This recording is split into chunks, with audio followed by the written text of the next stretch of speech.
Howdy, I'm back and we're getting ready to start mission 2. I've shuffled around inventory a little bit.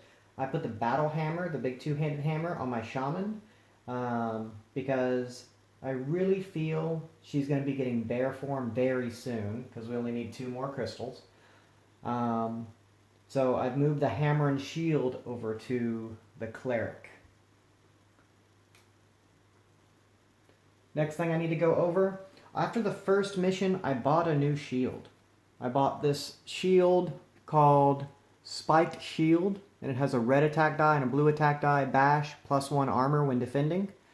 And it's got this little squiggly symbol, which means like a warrior, I believe.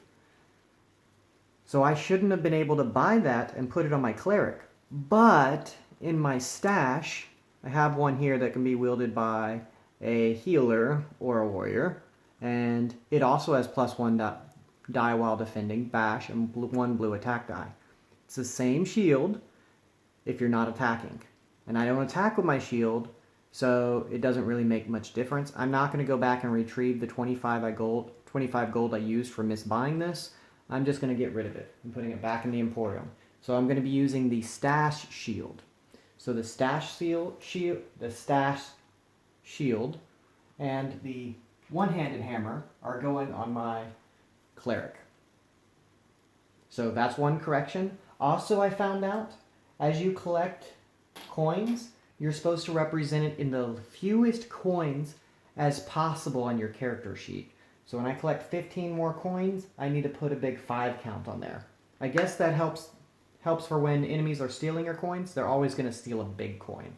But it wouldn't have mattered in the other videos because I kept him out of combat so he wouldn't lose his coins. And I still have that cloak on him, which has the play symbol, which matches his symbol. The cleric was the initial one to pick up that artifact. He didn't use it, luckily, because cleric can't use that artifact because his symbol doesn't match. Alright, so we are all ready to roll. My goal is to level up my shaman as fast as possible. And one thing I keep forgetting to do that's in my favor is my shaman ignore all hindrances while not in bear form. She never has to pay the extra cost for moving through hindrances. So that's a pretty big deal that I've been making a mistake in applying those to her. Now let's go ahead and read the quest.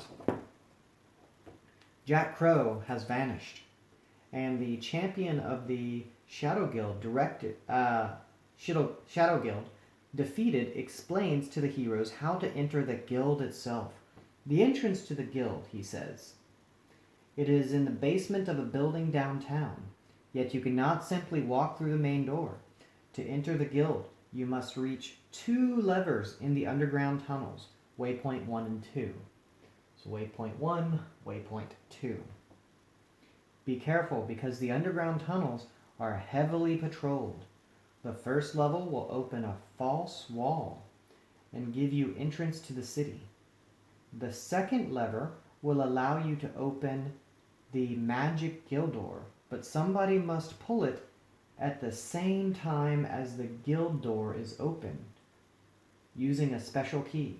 So you have to split into 2 groups, and you must try this foolish attempt before the night falls.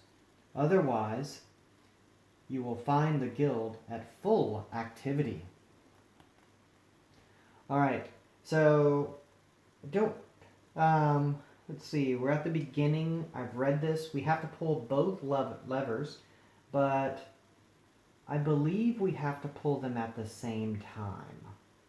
So let me read through that one more time so we know all what's going on. To enter the guild, you must reach 2 levers in the underground tunnels, waypoint 1 and 2. Be careful because the underground tunnels are patrolled. Who cares? The first level will open a false wall and give you entrance to the city. That's this. The second lever will open a magic door, but somebody must pull it at the same time as the guild door is opened. So this should be the guild door. Somebody has to open it, and somebody has to pull it. I believe that should be the guild door, because this opens a false wall to the city. So you'll have to split your group. You have to split into 2 groups, and you must try this foolish attempt before night falls. Otherwise, you will find the guild at full activity. So this one's a little complicated. I think I gotta pull this lever, and then somebody can leave immediately. But it has to be somebody strong enough to be able to handle what's coming. Then we have to move all the way up to there. Somebody at waypoint 2 is going to pull this lever to help open the guild door. Okay. Blue. When the blue orc dies, remove it from the quest. So we spawned the blue orc there. I was hoping to have my whole party to take him down, but somebody's going to have to stay over there, and it looks like there's a spawn point. I bet we're not going to close that spawn point. So it has to... This gets a little complicated. I don't know if I'm going to be able to go through this wall later. So I really don't know what to do. So somebody has to do that when you open the guild door. So we go into the city. This has to be what they call the guild door. To my knowledge, it doesn't say anything about where the guild door is, but this is the false wall. That has to be the locked guild door. The second lever will allow you to open the magic guild door, but somebody must pull it at the same time as the guild door is opened using a special key.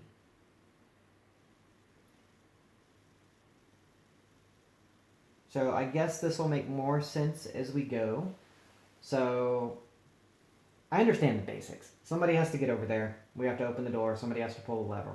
But it didn't tell us about the key, so we need the special key. I think what we have to do is just get started, and let's see how this comes about. So story event 1 is way over here. Somebody's going to need to go rampaging all this way and get that door open. The person who's probably going to be doing that is whoever's the fastest. And the fastest is going to be this item here. Lets the cleric move really, really fast. So, I think the cleric wants to do this. Alright.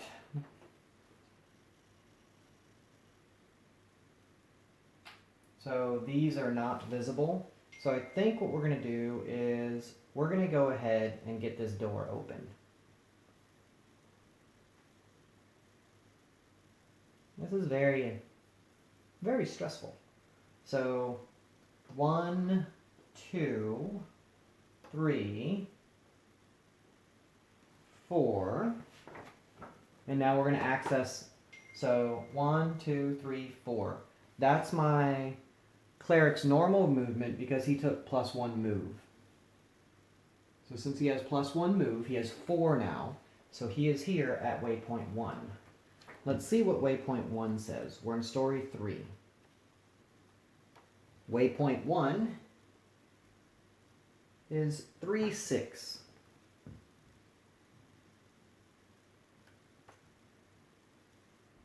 A big lever is visible in the wall of the tunnel, probably connected to some hidden mechanics. If you spend 1 action to pull the lever, go to 3-7. So I haven't used any actions yet. I will use an action to pull the lever. So we go to 3-7. You pull the lever with all your strength, and it slowly gives way. You hear the mechanism moving, and far away, noise echoing in the tunnels. Remove the wall token on 5A of the map. 5A. Here. So, just as we expected, now we can go this way. Remove waypoint 1 from the quest. I have 1 action left. I think I'm going this way towards the orc. So I'm going to use a dash. And now I'm out of actions. Now we pull an enemy card. Oh, hold on. Yep, this orc does not have a special power, so we're good. Activate all blue enemies. Otherwise, all engaged enemies perform an attack with their weapon. So He's not an engaged enemy. The blue orc. 0 to 1, no. Range 2, no. 2 or more range, move 2 towards the closest hero. Attack the closest hero in line of sight within 2 areas with a hand axe. So he moves 2. 1, 2. He can't see anybody for his hand axe, so he is done. Now we get to activate another character. So all of this is opened. I kind of want to see what's going on this way. So we're going to use our shaman. 1, 2, 3, 4, dash. And there's no enemy tokens in line of sight, so we're good there. So the shaman's over here doing nothing and is pretty bored. There's no spawn tokens. So I'm not sure what I'm supposed to be doing other than walking around and getting to that guild door. I think we're going to get to that guild door really quickly. So I'll get that door open, and then I guess the shaman's going to have to kill everything by herself. That's going to be crazy. But now our turn's done, and we have to do an encounter. Activate all enemies at full health state. 1, 2. And now he will not berserk. He has to attack with hand axe, which is 2 hits minus 2 armor. So my guy has 2 armor, 1 from the shield, 1 from this. They don't count. So now we roll 2 and we get 2 shields. So we ignored it. That felt pretty good. Now we get to hurt him.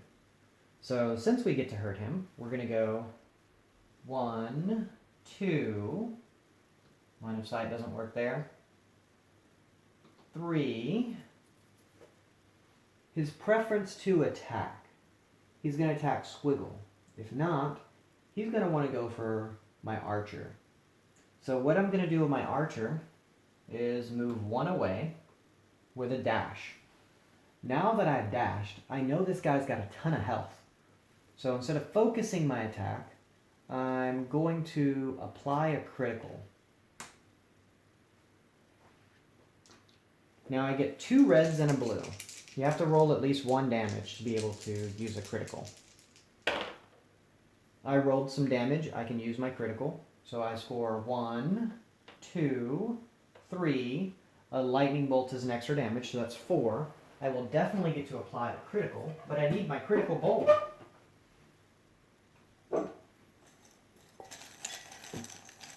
And the crit is -1 damage. So he's going to do 1 less damage. So 4 damage coming in. Let's look at his card and see how this works. He's got a shield ability, which activates his enrage, so he gets a charge for his ability, but he's already at capacity because he has 1 charge. I put it on the big card instead of the little card. I believe it should go on the little card. So he has 1 armor, so automatically defends 1. So 3 damage comes in on that orc. And he's going to be moving a lot, and he's the only enemy on the board. So we're going to go ahead and just put that 3 damage right there for him. Now we have to activate the enemy. Activate 2 enemies. Otherwise, spawn 2 enemies. We can't activate 2, so we have to spawn 2. So the enemies we're getting are a green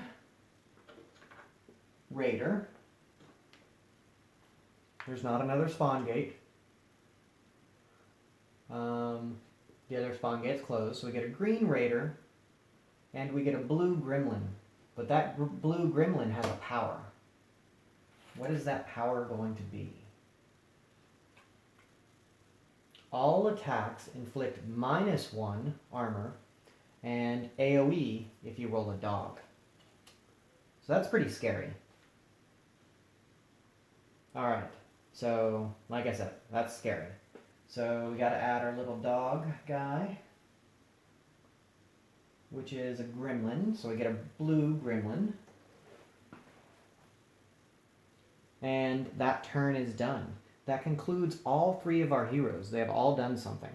So now that all our heroes have moved, we have to do our event.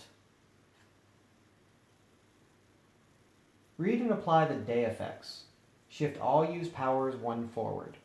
So even though it's coming back anyway, we get to shift my bow attack. So it's now daytime.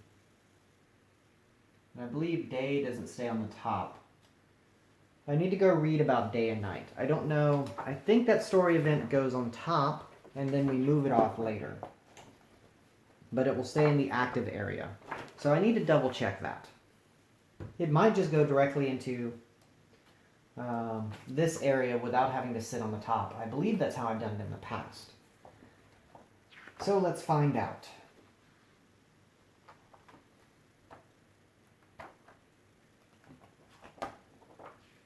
Events. Special game effects, bash, lethal, game sequence, event phase 4.3, which is page 15. A lot of questions come up as you play. Story event day and nights representing these must immediately be placed beside the event deck and resolved. Okay. So it says special mechanics for day. The special mechanics for day is nothing. There are also no night effects. So unfortunately, we've already moved forward, and that has happened. Okay. We need to kill that orc warrior. But I don't want to get hit by these guys. 1, 2, 3, attack. So let's see how fast those guys move. Otherwise, they move 2 and attack. And from there to there, I don't remember line of sight, if it goes across a corner, if it counts or not. So we're going to have to look up line of sight rules as well. So I'm just planning what I'm going to be doing based on what my enemies can do. And as you fight enemies more and more often, you should... In theory, the heroes should be able to understand how enemies usually respond. But I don't even know they're there. But it is a game that allows us to know they're there. So we're going to look up line of sight, and we're going to figure out if those guys can see us or not. Page 12.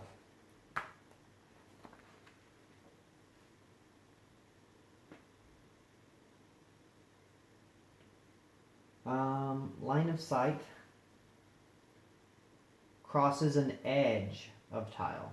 Line of sight, I think the line of sight's good then, because it doesn't cross an edge from here to there. That should be a straight line, center to center. Well, I guess this edge is a little thick, so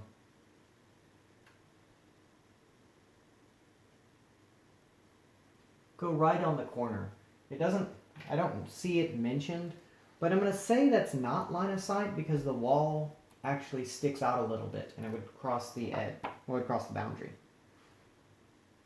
Let me read a little more.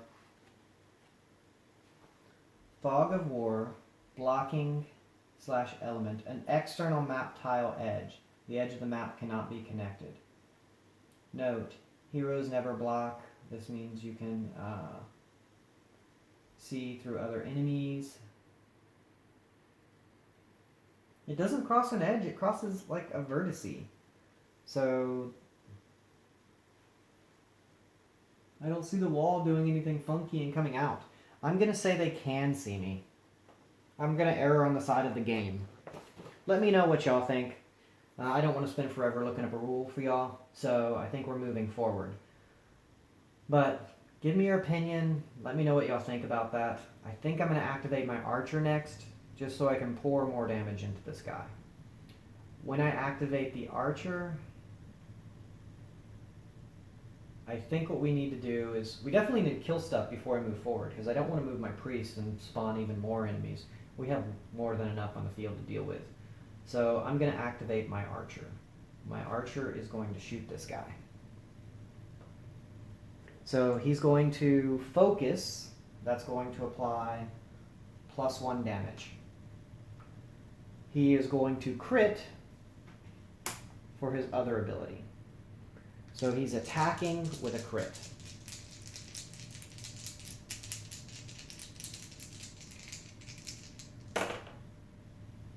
Looks like hit, hit, lightning bolt, I could apply another crit or do an extra damage. So let's make that 3 damage. I'm already doing a crit. So let's go ahead and pull the crit. No lightning. Don't know what that one means. That's a first for me. It's a lightning bolt with a slash through it. Maybe that means he can't use his special power.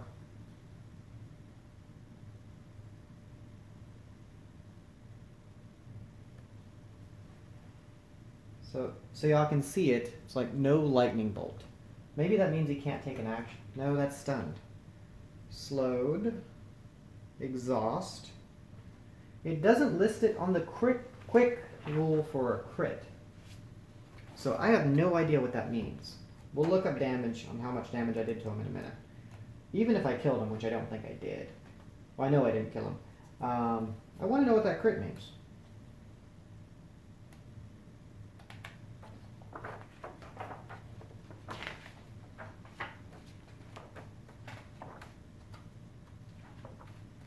Activation, attacks, Emporium, body conditions. The character cannot use lightning effects of items and powers. Oh, they can't use the I rolled a lightning bolt. Hopefully he has some sort of lightning bolt. Yes, he can KO people. He can't use that. That's a decent crit. So, and he does 1 less damage. So we rolled 1, 2, 3, 4 damage in on him. And we already know that he has 8 health. So he prevents 1 with his armor. So I get to do 3 more.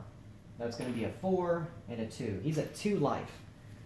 I'm out of things I could do. I guess I could move, but I don't want to be in the cell where he's going to be attacking. I would rather want my guy with the shields to do that. So now we have to draw. Hopefully it's activate green enemies. Activate all F enemies. Otherwise, the active hero must shift a power back 1. You know what? I get to shift crit back 1. That's fine. The only bad part here now is my archer has activated. For my cleric to be able to attack, he's going to have to move into the cell with the guy and spawn this token. But our event deck is kind of lackluster, so I think we'll go ahead and do it. We move in with the cleric. So, well, not lackluster. I'm worried that I'm going to burn through turns and not have enough because we're all over the map. And I have to pop that. There's so much that has to happen. So I move in, and I have 2 actions. The only actions I think I can really perform are attack. I have no need to heal. So I'm going to attack. And now I have 1 red and 2 blue. Because I'm using a shield, I'm no longer using that cool battle hammer. Oh, it's focused because, like I said, I have to do something with my stuff. So 1, 2, 3. I can re-roll anything. So I'm going to re-roll the red because I can't use the sword and sorcery. So I'm using my lightning bolt to re-roll 1 hit dice. Come on. So I do 3 damage. Blunt. 1, 2, 3. So 3 damage coming in. The guy has 1 armor. And he dies. We get 2 soul gems. That means somebody's going to be very happy. He is dead. We got our 2 soul gems. We got 10 coins, and we're going to leave them on the ground because we don't want those guys to pick them up.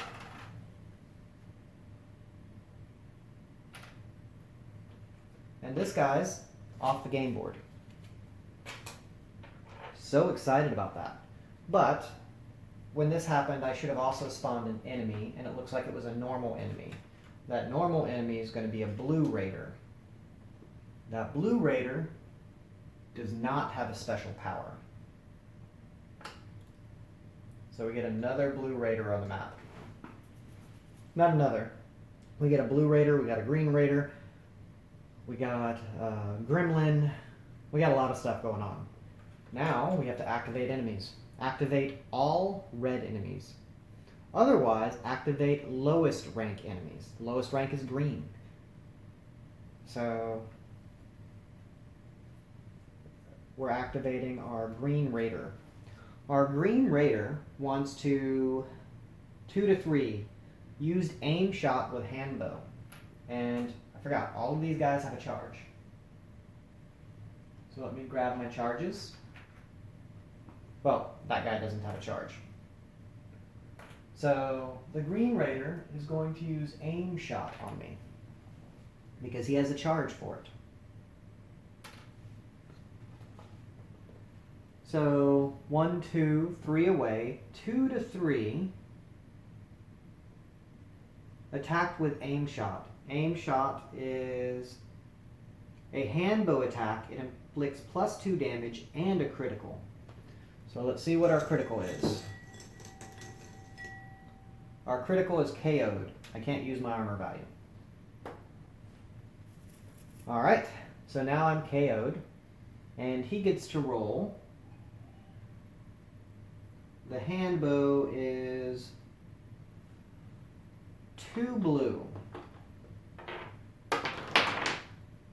Looks like 2 damage and a lightning bolt. The lightning bolt takes away my armor, which I couldn't use anyway because I'm KO'd. So 2 damage coming in. Oh, 4 damage because it's +2 damage. So 4 damage means I get to roll 4 dice. The reason I get to roll 4 defense dice is because my new armor I bought, my scale armor, has 4 blues. So 4 damage, 4 defense. Oh, look at that. That's amazing. I got a lightning bolt. The lightning bolt reroll 1 defense die. I'm going to reroll the one that didn't get a shield. It looks like I'm still taking damage. But that's nothing. That's awesome. So he's went. Only person left to go is my shaman. And do I want to spawn the story event? I think the answer is yes. 1 action. That way we don't have to pull whatever this is. Read the story event effects described in the storybook. This could be bad. She's by herself. I didn't send her with any protection. So we need to get the Book of Secrets. So let's see what we go read. Story event 1, 3-9.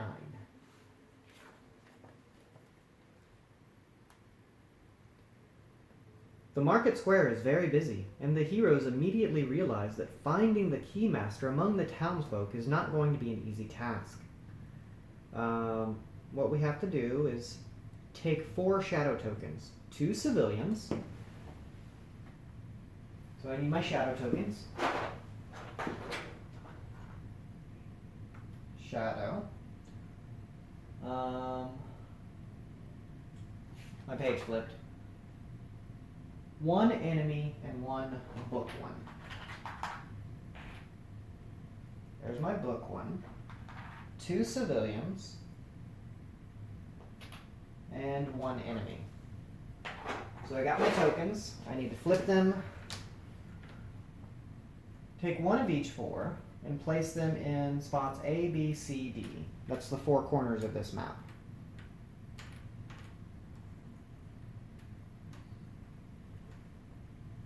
Here, here, here, here. Flip them face down and randomly in locations. The shadows can only be revealed at range 0 by a hero in the same area. When it's revealed, go to 310. Spawn 1 enemy in spawn gate. Let me double check that there's no spawn gate nearby. Yeah, there's only 2 spawn gates on this map. The closed one and the dog one. So now we have to spawn another enemy, which I may have sealed the doom, sealed the fate of my buddies. So there goes another blue guy. So we get another blue enemy. This is terribly, terribly bad. So I think my healer might be in trouble. Hopefully we're going to put a story event on top. I know we're going to have to activate more enemies, which is going to suck, but hopefully we at least get to put a story event on top. Alright, in the dog spawn gate. Yeah. Place story event 1, revealed side up on the event deck. Good, so I get to buy myself a turn. So I know bad stuff is happening. The guy with the extra power, we're going to need to label somehow. So I'm going to label him with, he's worth a soul gem, so I'm going to put a soul gem on the guy with the extra power. Alright, that's everything I had to do. I still have to activate, oh, my turn's not done. So we got to spend some actions. This was 1 movement. 2, because I don't have to pay hindrances. Story event. Oh my gosh, so awesome. So now I go to 310. Whenever a shadow token is revealed, if citizen, do this. If enemy, do this. If quest, do this. I would have really liked to have seen what the citizens do. I can go back and read that later. Let's see, if enemy token, no, if quest token 113. Discard the crowd. Oh, sorry, despite the crowd, the heroes identify the key master, but he is not willing to surrender the key without a fight. Place a blue raider. The blue raider. So he should be in my enemy stack. The blue raider has a special power. So let's just go, this space isn't being used, so let's go ahead and do that. His enemy power is all attacks inflict fire 2 and dogs are +1 damage. I hate that power. So burning fire, that's going to be fun. There's a ton of enemies on the map. These are enemy powers. Oh, this is the enemy deck. So there was supposed to be blue. There's supposed to be 1 green raider still left in the deck. I don't know what I did with, I think I accidentally picked them up. Because they're supposed to have, the quest says 2 green raiders, 1 blue raider, he's out. 2 gremlins, they're out. So I misplaced a green raider. So the green raider is the only thing left to be spawned. And this enemy deck that I just picked up goes back to the box. Alright, so the blue raider, which I hadn't pulled because the story quest didn't tell me to. That's the only thing I find frustrating. It doesn't tell you to pull all the models you'll need, but I guess it doesn't give stuff away either. So there we are, and the raider's there. Now I need to attack. So I get to attack with 2 reds because I have the battle hammer now, and I haven't used any of my actions, so I'm going to make it focused. 2 reds and 2 blues. And it's focused, so it's +1. So 1, 2, 3, 4. That's 4 more, so that's 5, 6. I have 2 lightning bolts. I'm going to apply 2 more damage. So I'm applying 1, 2, 3, 4, 5, 6, 7 damage. 1 goes away because it's a blunt attack. 1 goes away because of armor. And then I do 5. 5's enough to kill him outright. He's gone. And I get 1 soul gem for doing that. Let's go ahead and trade some of these out. These are going to become a 5. And I get another 1, but I'm not going to put another 5 down because I'm planning on spending in a second. And I think that's about all I can do for my turn, although it was a pretty nice turn. So we have to pull the encounter, which is going to suck. We have way too many enemies on the field. No enemies activate. Shuffle the encounter deck. Oh, amazing. So we have to shuffle the encounter deck. I'm so happy about that. I think the cleric's going to get off the ground and maybe go attack that jerk over there. Alright, so what we're doing now is we did the event The event phase is going to be discard the top card off the deck. We don't have to draw a new one because of the story event, which I'm really psyched about. Oh, I wonder, must perform an attack. Spawn enemies, spawn players minus enemies in the green spawn gate, which I missed, which would be none because we had more enemies than we had players.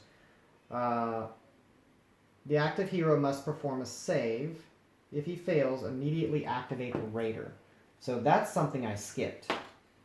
So I passed my save because I'm a star, so I did not have to activate him. When this enemy dies, place the magic key token in the area. Any hero may pick it up as a free action. So he also dropped a treasure. That treasure is going to be 50 gold. And I'm going to pick up that and the magic key token. And I have no idea where the magic key token is. So instead of doing that, I'm going to place this there. That's going to be our magic key token for now. I'm going to have to find that at some point. There's also supposed to be a magic lock on that door. I'm not sure what that token is. So we just got to move forward without those tokens for now.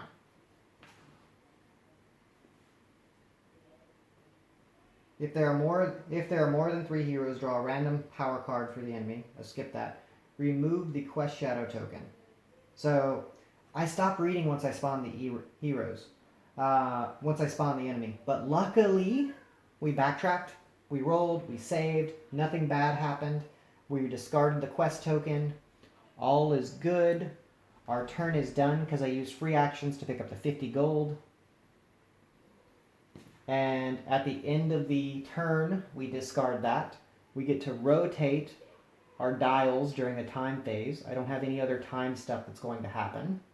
So since there's no other time stuff, we're moving into our next turn. Our next turn, we have to choose somebody to activate. And that person that we're going to be activating is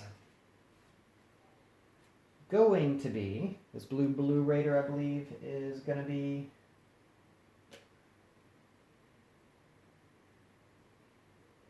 let's see if he's removed. And place, when the enemy dies, place it. Place the key token in the area. It doesn't say remove this from the game, so I think he's part of the spawn deck now. So eventually he's going to get spawned. So this guy's dead. Alright, the enemy power is done. We won't need that anymore. Let's see. I'll just put it at the bottom because we're not going to get that enemy power again. Alright. We have finished everything. We went through our time phase. It is now time to activate our heroes. I'm going to use one movement to stand up. And the archer is going to be the one to pick up that item.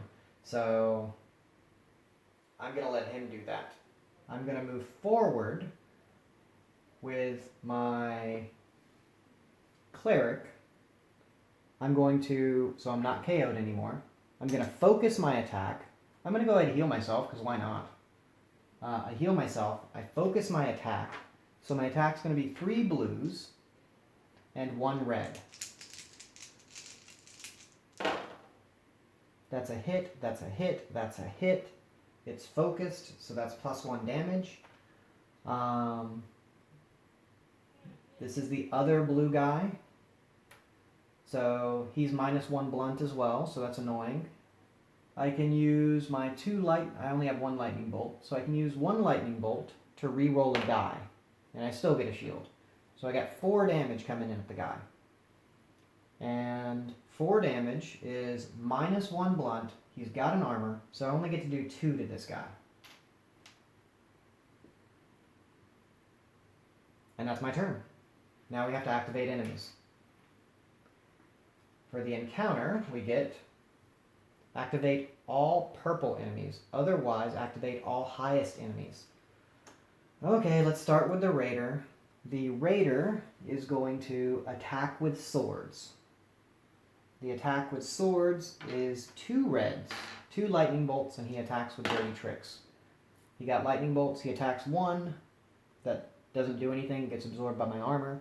But the 2 lightning bolts applies dirty tricks. The attack inflicts blind and a critical. Oh wait, it's the blue raider. He's supposed to 2 reds, he's +1 damage, so 2 damage. I looked at the wrong raider. 2 damage total, which gets blocked by their shields. Lightning Bolt is dual wield. He attacks with a knife, which is 2 damage, which gets blocked. But I take on poison 1. So I've taken on poison 1. Now I have to activate the gremlins. The gremlins that are blue are 1, 2, or 3. Move to engage and attack with claws. 1, 2, 3. They can't. So otherwise, they move 2 areas towards the closest hero. That's pretty... Oh, 4. Attack twice with stone and move 1. So stone does 2 damage. I have 2 armor. So nothing. Nothing. Move forward. Nothing, nothing. Move forward. I feel pretty good about that. I'm super excited that I didn't get owned. So, yay! That raider's still there. And he's going to be a little bit annoying. And I think he's going to want to attack my archer, which has money. But I'm just going to take in the damage. So the next person I'm activating is going to be my archer. My archer can't use his crit this turn. So he's going to move 1, 2, 3, and help try to dominate this area. Now I have to perform an attack. So I'm going to focus the attack. So +1 hit. And I attack with a red and 2 blues.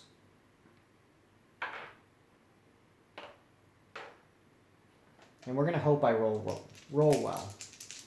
So a red and 2 blues. I miss entirely, and I only do 1 damage. So that is 1 damage on that guy. That was pretty sad. But I'm going to use twin arrows, and that'll activate my ability to target another enemy. That other enemy I'm going to target is, might as well be this guy. Let's put some more damage on. I was hoping to hurt those gremlins because they don't have much armor. But let's put some more damage into this guy. Lightning Bolt, Lightning Bolt. So it's not focused. I could do 1 damage, or I could do a crit, but I can't crit unless I have at least 1 damage. So I'm going to do 1 damage. His armor's going to absorb it. And my turn was lame. The bad guys get to go. Activate all enemies at a state of full health. Oh, it's good I hit that guy. So the blue guy is going to range 3, move to engage with claws. 1, 2, 3. Engage with claws. And he's going to attack whoever has the most money, which is him. He attacks and gets, this is the blue one, 1 damage.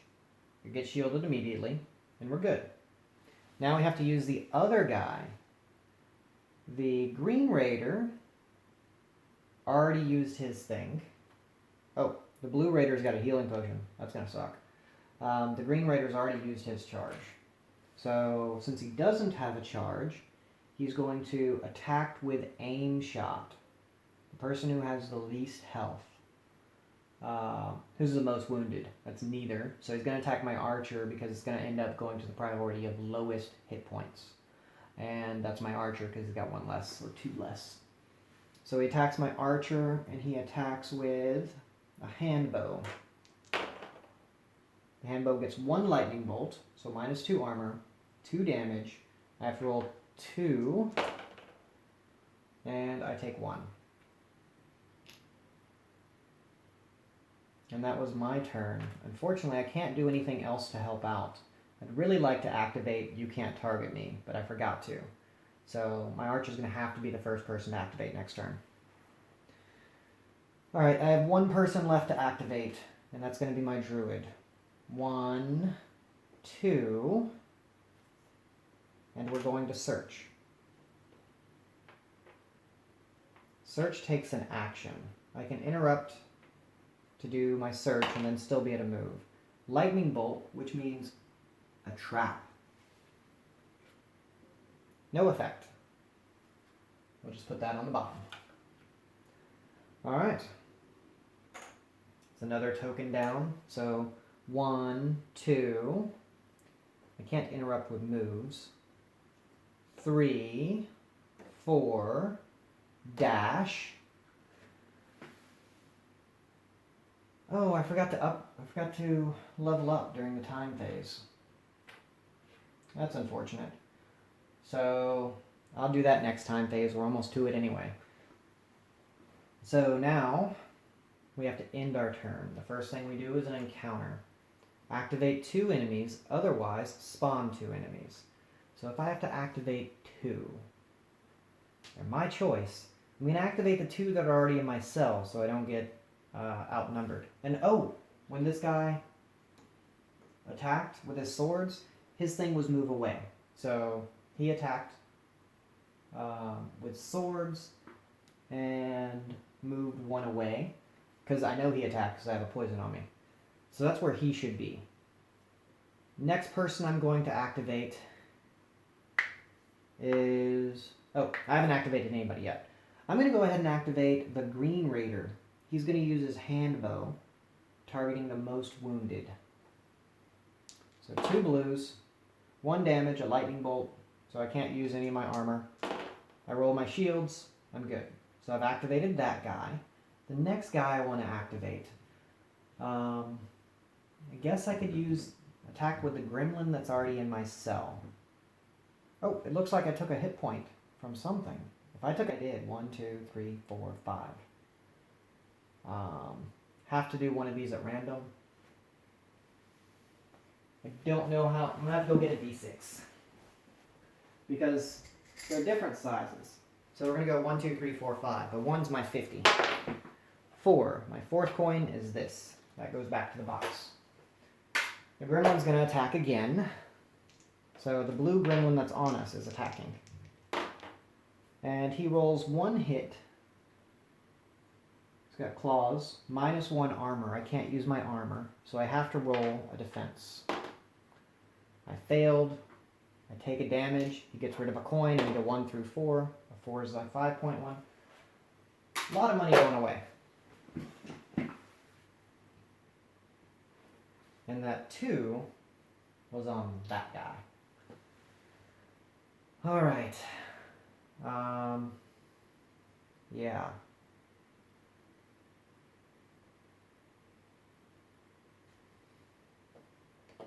So, that's the end of our turn, because that was this person moving.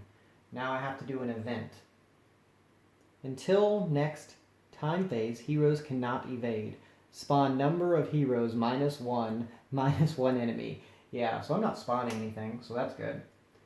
We're in the next time phase. I don't know who I'm actually going to skill up right now. I thought it was going to be my druid, but my druid's not anywhere near combat, and I'm going to get at least 1, 2, 2 more crystals.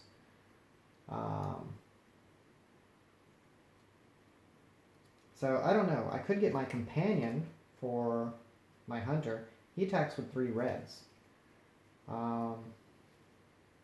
Or my next bow attack inflicts area damage. That's pretty amazing.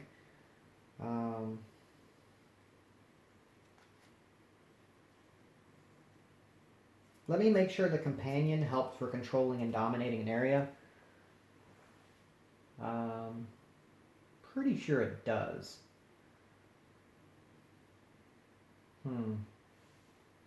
I don't know. Companion's pretty awesome. The other awesome things I have with my archer are your next attack inflicts area 0. So I can pump a lot of damage into one attack and hit several things. And normally the enemies are clustered up. Here they're not. But I guess the dog's kind of guaranteed. So let me make sure that control and dominance work for having the dog out. So, let's see. The hero's soul nature, determining distances, game sequence, area effects, hindrance, movement, flying, Controlling, dominating, page 9.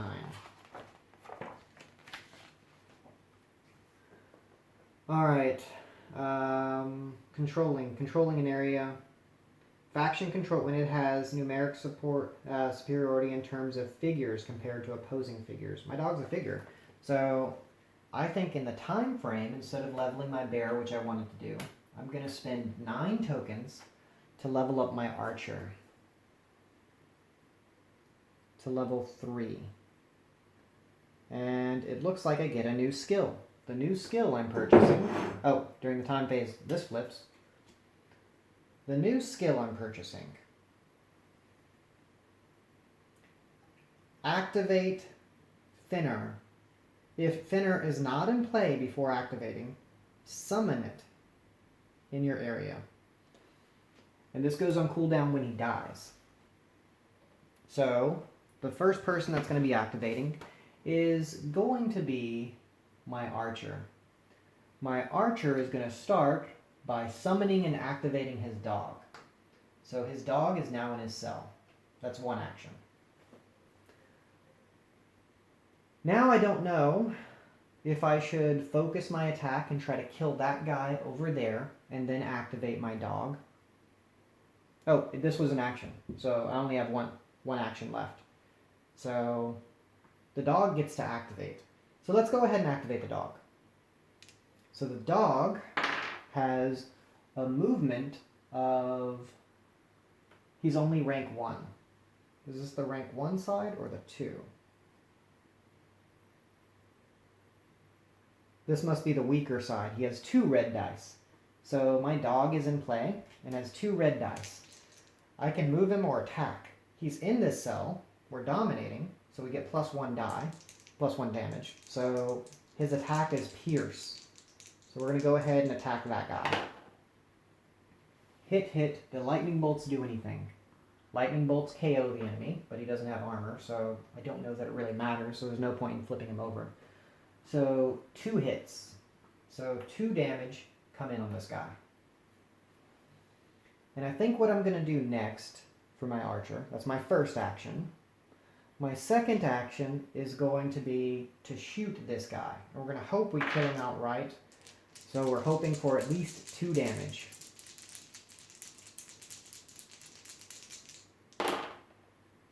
Two damage, a 3rd damage, a lightning bolt. None of it matters. That's enough to put this guy down. He doesn't give us a soul gem, but he dies. And there's a lot of stuff on the map, so that's very important.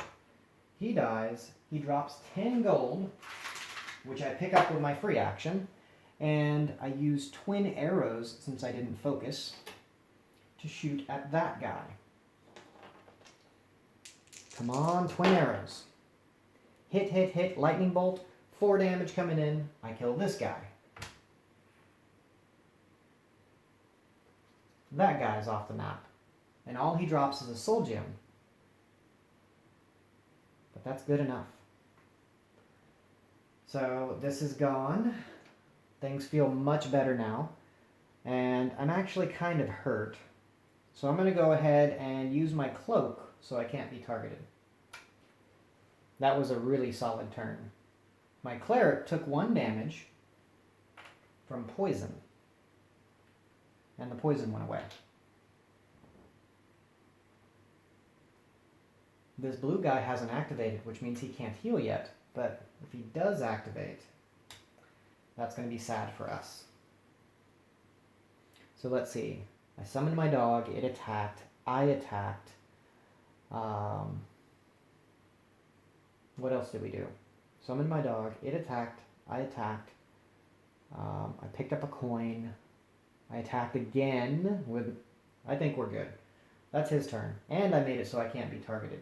Let's read that card again. Until cannot be directly targeted by enemies. So AoEs, I guess, could hit me. Encounter.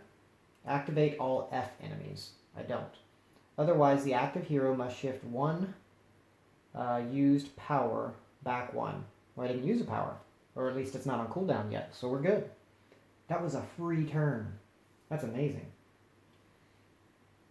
Now we're going to activate the cleric. The first thing he's going to do is heal his buddy for 2. It's his first action. this would have flipped during time phase. So flip, heal 2. I forgot to rotate it. I forgot to flip it. So now I move forward and I'm going to attack and focus. And it's 1 red, 3 blues. The hammer's not quite as good as the other stuff, but fairly happy with where I'm at. Hit, hit, hit. That's a focused. So focused, 1, 2, 3, 4, 5, 6 damage coming in at that guy. He's going to block 1 with blunt. Did he activate after he was hurt? He did activate after he was hurt. He's not hurt. Because I moved in and attacked him. He attacked me and moved away, so he would have used his healing potion. Unless it was the archer that hurt him. I don't remember who hurt him. I think it was this guy. Alright, I stopped for a second. I'm back playing again, but there was something I forgot to do. This wolf had bitten a gremlin. That gremlin has an AoE that does 2 damage to everybody in the cell. So my priest would have prevented it. Now let's roll. Let's keep this set aside. This is my roll for my attack. So I'm going back and fixing this other stuff real quick. My archer would shield 1, and now I have to roll for my dog. So my wolf rolls his defense and gets 1. That means the wolf takes 1 damage. So he has a total of soul rank hit points. So he's got 3 hit points. Then that whole thing happens again when my archer shot him. So this guy's safe. My archer has to roll his defense. He rolled and he's good. My dog has to roll defense. And he rolls all bad symbols. No defense. That means the dog takes 3 damage. Because of that AoE, my dog's actually gone. And that means my summoned companion goes into cooldown at a distance of 3. So that's really sad. So that sucked for me. Now I'm going in to attack this guy that's not even hurt with a blunt weapon. I get +1 because I was focused. I get 1, 2, 3, 4, 5 because of my 2 lightning bolts. So 1, 2, 3, 4, 5, 6 damage coming in on him. He's -1 on blunt and a shield. So he takes 4. Almost enough to kill him, but not quite. And now my priest has finished his turn. Fortunately, the dog's gone, and I'm going to have to wait for a while to get it back off of cooldown, and I have no skills that are going to help me. So, the archer has went, the priest has went, the cleric, and now we draw an encounter card. Activate all red enemies, otherwise activate lowest rank. The lowest rank is this guy, 1, 2, 3 distance.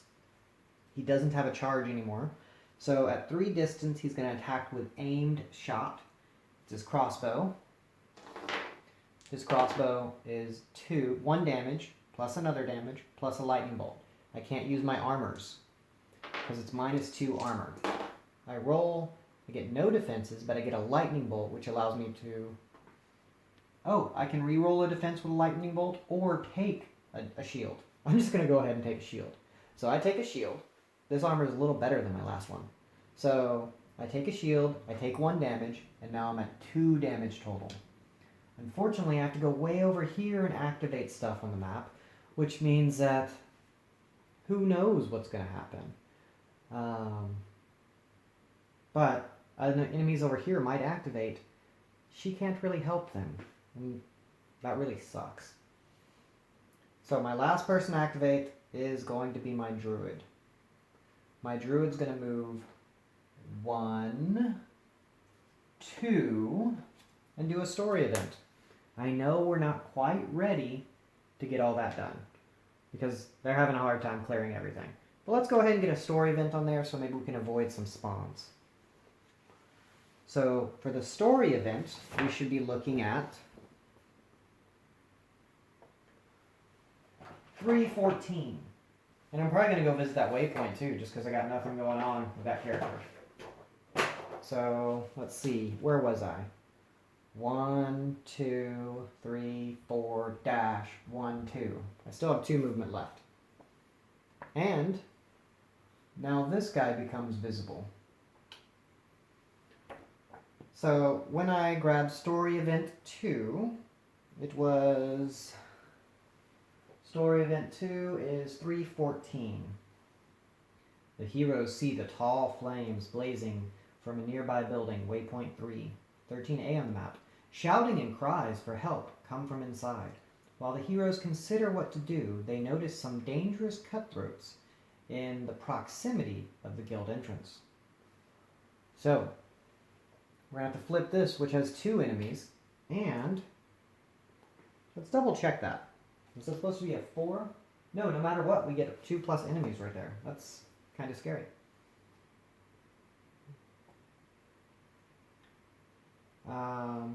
Notice some dangerous looking enemies. Okay, shouting, blah, blah, blah, blah, blah. While the heroes consider what to do, they notice some dangerous cutthroats in proximity of the guild's secret entrance. Now I'm going to have to spawn 2 enemies. So we'll take care of that in a minute. Oh, I just noticed some people. So, and it does say enemies, which is, it looked like I pulled a double face. So it's going to be 2 event cards. So, sorry, 2 enemy cards. So it's going to have to be these 2. Because there's nothing else left alive. So I'm going to put them, so we can have them separated. Let's see, we just killed... Looks like both these guys are dead. So that's an old enemy power. And I have to shuffle all these to get 2 enemies over there. Just checking to make sure we're recording. Alright, so she's going to be combating a raider with a power and a green raider with a power. That makes sense, it's by the guild entrance. But she's got a lot of trouble coming her way.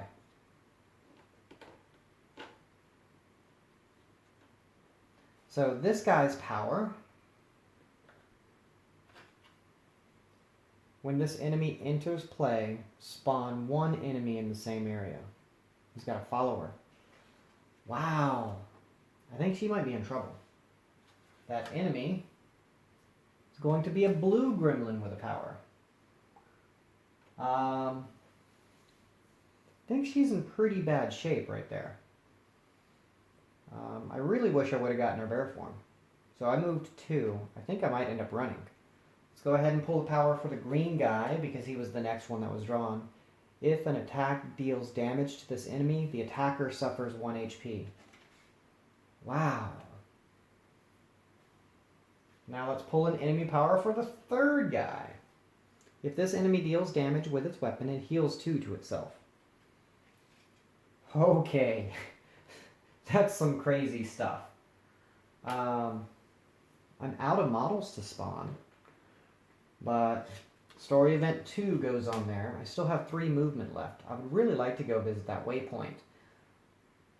But I think at this point, the only smart thing to do is to run. So I'm going to go 1. So I already went 1, 2. This is 3, 4, dash. I'm going to book it. That's way more than this character can handle. So I know that's really lame for a turn, but oh my, that was horrible. I don't need to heal. I could only heal 1. And if I attacked, the only one, let's see, if I were to move in an attack, that gremlin would have a ton of extra dice. So I don't think that's valid either. So I'm going to do 3, 4, dash. I just have to book it. I know I'm going to get a ton of dice coming in on me, but, and I know I should be waiting at that door. But man, she's in trouble. And I'm nowhere near the 9 I need for bear form. I'm going to be outnumbered by those. I'm going to have to hope one isolates himself and then maybe I can jump him. But this is scary. I'm not sure I'm going to pull it out on this mission. Let's activate the enemies. activate all squiggle enemies, which is pretty much everybody except for the gremlin. So this guy's at range 1. Let's go ahead and activate him first. He's going to attack. He's blue. He's going to attack with swords and move 1 away. So he gets 2 reds. Not blue. He's the blue enemy. No, he's just a single blue enemy. So we attack. He gets 2 hits and a lightning bolt. Lightning bolt means he's going to dual wield. But before we get into that, 2 damage comes in. I block it. But the lightning bolt is going to apply dirty tricks. He's going to attack with his dagger, which does 2 damage that I block. But a poison comes on me. Now we get to activate the other Green Raider. That other Green Raider was dead. So actually he should be in the pot. No, he's alive. That Green Raider is 1, 2, 3 range. 3 range. Oh, the blue Raider had 1 extra damage for his swords. Then he dual wield. So he does everything's the same except I actually have to roll a defense. I failed my defense, so I'm going to take an extra damage. Now the green one attacks with a hand bow, and that's 2 blues, which is a hit and a lightning bolt. He takes away my armor, so he's going to do 2 damage. I get to roll. I get a shield. I use a lightning bolt for another shield. I defend it. Now, we move to the other side of the board. Let's go ahead and activate our green guy. If an attack deals damage to this enemy, the attacker suffers 1. And he has a charge. The other guy has a charge. I guess I should put those on these sheets. So his attack, 1, 2, 3, 4 away. If they're 4 away, move 2 areas and then attack with handbow. 1, 2, and he's going to attack with handbow, not aimed shot.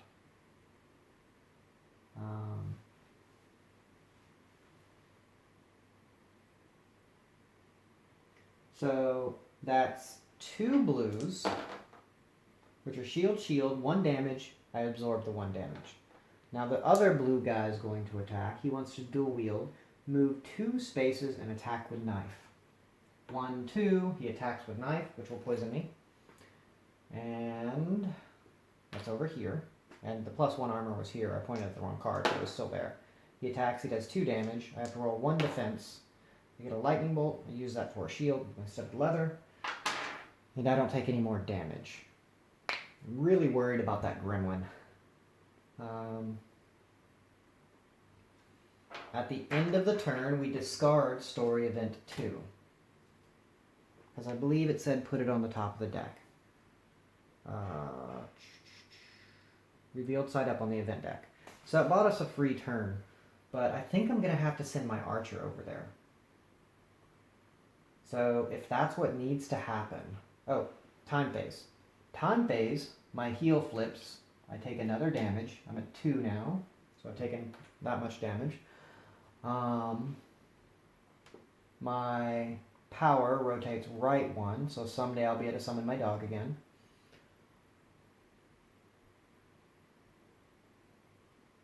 My archer really needs to help my buddy, but in order to do that, I'm going to have to activate my priest first. I really don't want to get dominated in any cells. And I gotta get over to that waypoint. So I really don't know what to do. I think what we're going to have to do is activate this guy. He will attack. Then he will move up 1 and absorb some damage. Then my archer will shoot once to try to help out. And then we'll try to go this way. So a lot of painful stuff is going to be happening. But we need to activate the healer. The healer is going to activate and heal.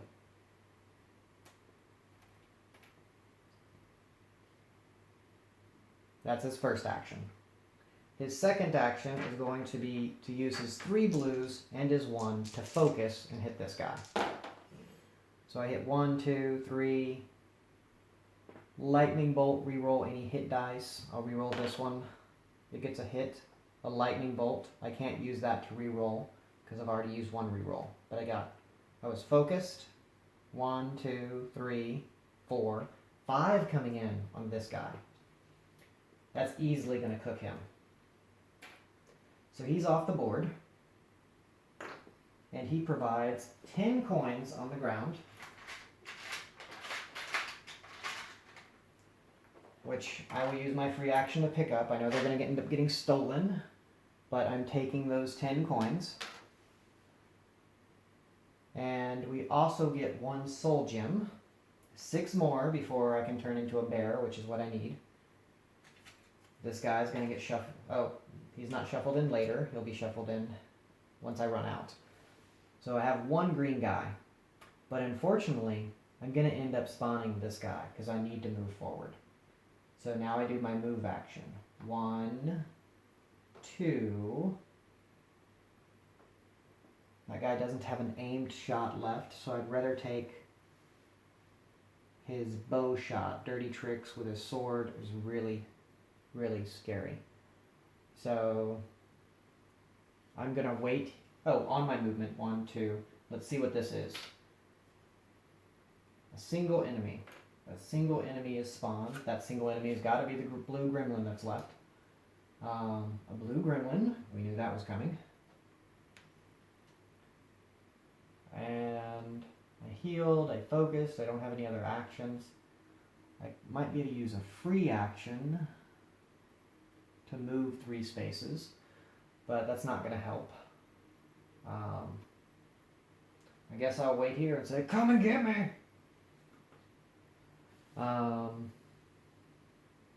He's not worth the soul gem, so that makes me sad. Neither is the green guy. And I gotta get way over there, which, yeah. So enemies will activate. Activate all play enemies. That's going to be this gremlin. He moves in with claws. He rolls a total of 2 hits and a lightning bolt. The lightning bolt doesn't do anything for a blue gremlin. Wait. Yeah, that's the orc. The orc needs to be taken away.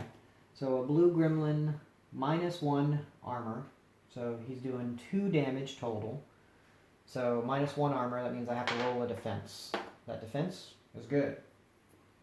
Activate the other play enemy. And if he's range, attack with stone twice. Move 1 area. 1, 2, 3, 4. He can't see. So since he can't attack with the stone, we're going to go to 4+. That one's kind of iffy. It's actually range 4, so he attacks twice with stone. He can't see anybody, then he moves 1. That just doesn't make sense. I'm going to make him move 2. 1, 2. Alright, I definitely don't want to be in that area. I'll get shredded. Now it's the archer's turn. The archer is the final one to activate. No, wait. I haven't activated her yet. I started with the preacher. On her turn, she moved up here. She saw scary stuff, and then she ran.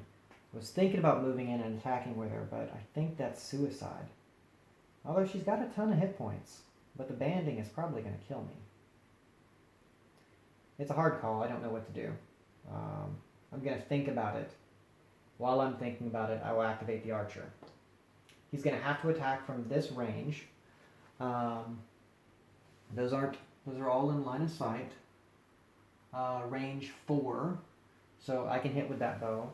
1, 2, 3, 4. I'm going to go ahead and attack this guy with a focus. And after I focus,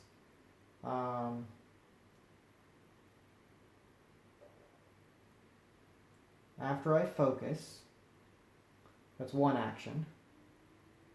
Yeah, I'm just going to attack with a focus. The reason I'm attacking with just a focus is because I want to go ahead and shoot that guy too. Okay, so a focus is 1, 2, 3, 4. That's 4 damage. Go in on this guy. He's got 4 health. He's got no armor. He's defense against slash. He's dead. That was really good. Go Archer. Now, his second shot goes at the other guy, and it's unfocused. So I use twin arrows. And my second shot's going in at that guy. It does 1, 2, 3 damage, and a crit. Let's find out what the crit is. Be something cool. 2 extra hearts. So he's going to suffer 2 immediately. So I believe the green ones are suffer. So let me double check that. I don't think it's 2 more on the attack. I think when you get a critical, it's a suffer. So we're going to go look that up. So there's the red ones. Body conditions.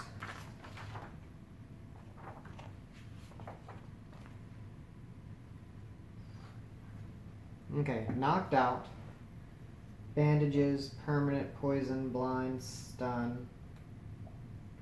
Green. Green, instant critical, the effect is applied, and then discarded. So I believe the same target cannot have the same crit effect twice. For example, if the target has 1 red critical and it suffers 2 hearts. So it suffers the hearts. Those aren't hits. So it suffers 2. So it's already taken 2 damage. And then I hit for 1, 2, 3. Let's look at his armor. -1 pierce. I believe my bow is pierce. Yep. So -1. So then he has armor. That takes away the other. So I just get 1 damage in on him. I almost dropped both of them. That's pretty amazing. I think the cleric should be able to handle himself now. So I have no more movement. So I have no more actions, but I can go 1, 2, 3, trying to get that way. We can leave the cleric by himself now that he has enough to be able to take care of things. So the encounter card is going to be activate all engaged enemies. Otherwise, move up to 2 areas. All enemies move up to 2 areas towards the closest hero. Oh, that's terrible. This 1, 2. My shaman may end up dead soon. At least she's not level 3, so it's not going to cost as many things to get her out of here. But now they're all on me. They easily dominate the area. So I'm in pretty bad shape. We now get to activate the shaman. She can't leave her square because they'd all get free attacks against her. And I'm pretty sure with all of those having bonus hits that I'm done for if I try to leave. So, which one's the smartest to attack? If the enemy deals damage, it's going to heal itself. Probably not the smart one to attack. This guy's minus blunt. This guy's minus pierce. If an attack deals damage to this enemy, the attacker suffers 1 HP. The only one she might be able to kill outright is this guy. This guy's got an extra armor, so the one she's most likely to kill is the gremlin. So I'm going to have to go with who I'm most likely to kill. There we go. I spend an action to focus this attack. And then she attacks the gremlin. She gets a hit. She gets... Come on.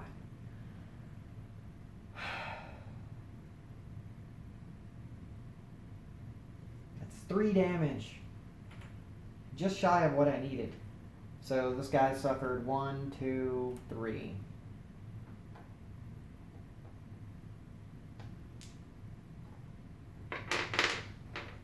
Alright.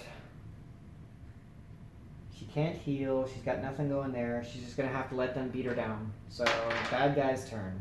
Let's see what happens with the encounter. Activate all wounded enemies.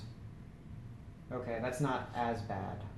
This blue guy gets to attack me. It's going to be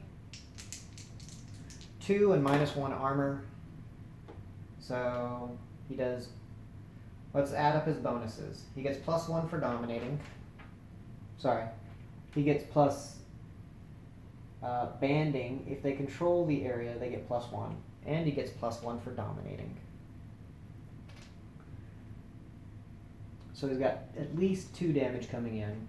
He rolls and gets a hit. So there's 3 damage total I have to defend against. He takes away one of my armors, so I have to roll 3 dice. I get no shields. I take 3 damage. I gotta get her out of here. Okay. That concludes the turn. Heroes can't evade. That'll go away. The heal comes back. This rotates 1. And she takes 1. So she suffered 4 total.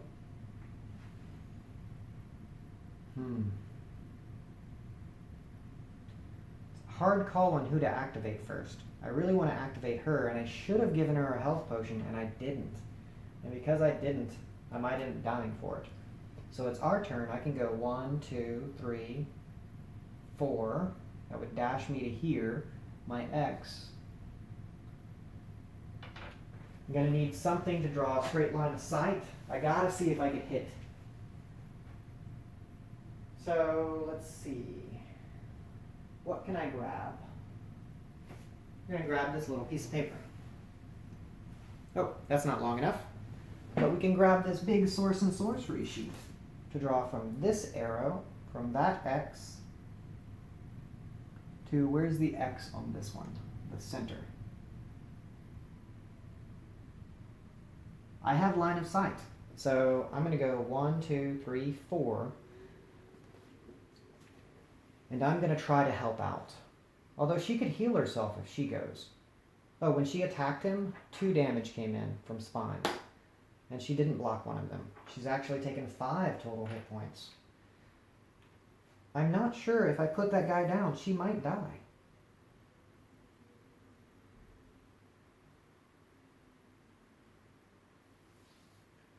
I really don't want her to die. I don't want to lose all the soul points I've gained. I really wish I knew which encounter card was coming. I wish I had bought that ability.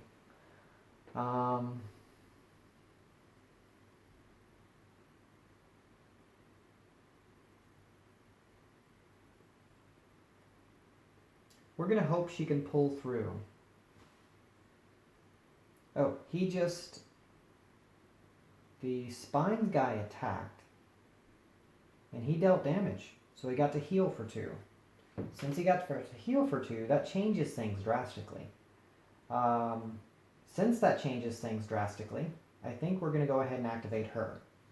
She's going to apply the effects on all heroes in your cell. She's going to heal 1. That may or may not be enough. Then she's going to attack that dog, or gremlin. And we're going to hope she kills it. And it was focused. 2 damage and a lightning bolt. A lightning bolt can KO, and that's all it can do. So it had 1 damage, I believe, left on it. We'll move that to there. So now I do 1 and a focus. It has 3 damage total on it.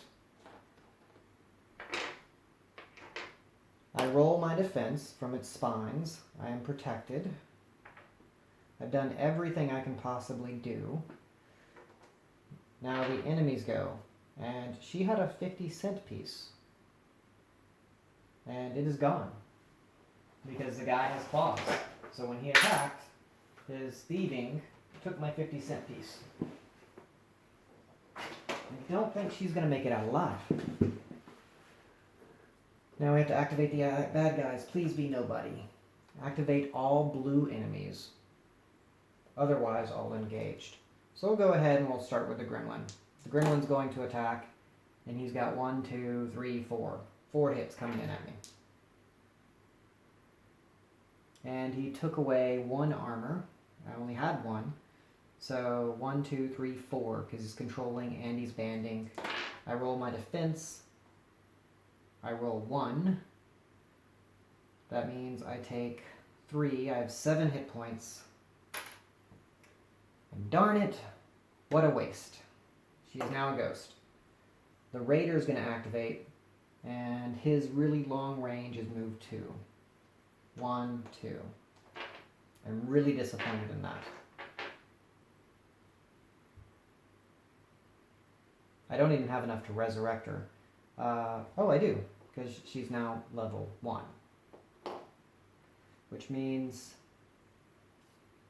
I don't think she loses toughness and gets to repick. Toughness goes away. I don't know if they take away your skills or if you lose access to them. I would assume you would lose access to them, but I think she should still have toughness. So I gotta go look up death, because I don't get to repick and be like, oh no, I de-leveled, I lost something. I gotta go read how dying works. Because now that I was level 2 and I de-leveled to 1, we gotta see what that means. It's probably under Soul Gem 20 and Soul Rank.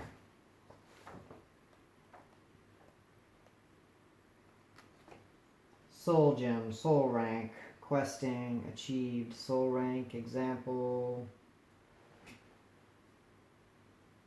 Each time a hero needs to modify his soul rank, rotate it this many degrees. It is quite common in the game for the term soul rank, blah blah blah, soul rank divided by 2 to reach soul rank 3. So now nobody can go to level 4 because... no, my priest can't go to level 3 because there's somebody that's level 1. It's quite common in the game to use soul rank, hero death, let's see.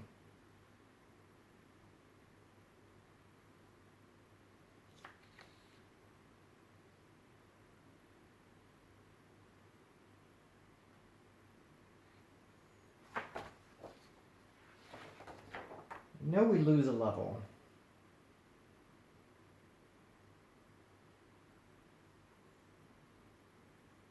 Enemies. Death, 52. This is probably death of an enemy.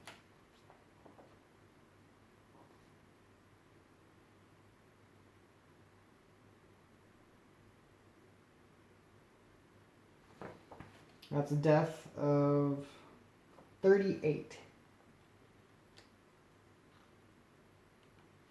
Is death of a hero. Death. Reduces soul rank by 1 to a minimum of 1. Flip the card. So I am now in this form, and I should have upgraded her to bear form.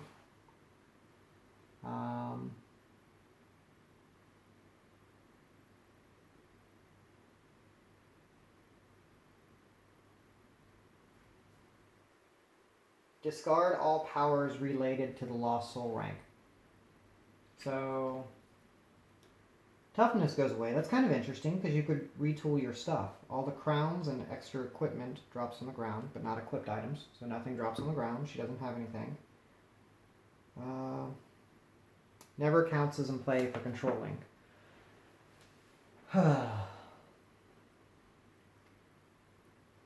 That sucked. And I guess we gotta do something over here. He's gonna attack with his swords. The green guy is gonna attack with his swords, which are 2 red dice. He scores 1 hit. I shield it, and we're good there.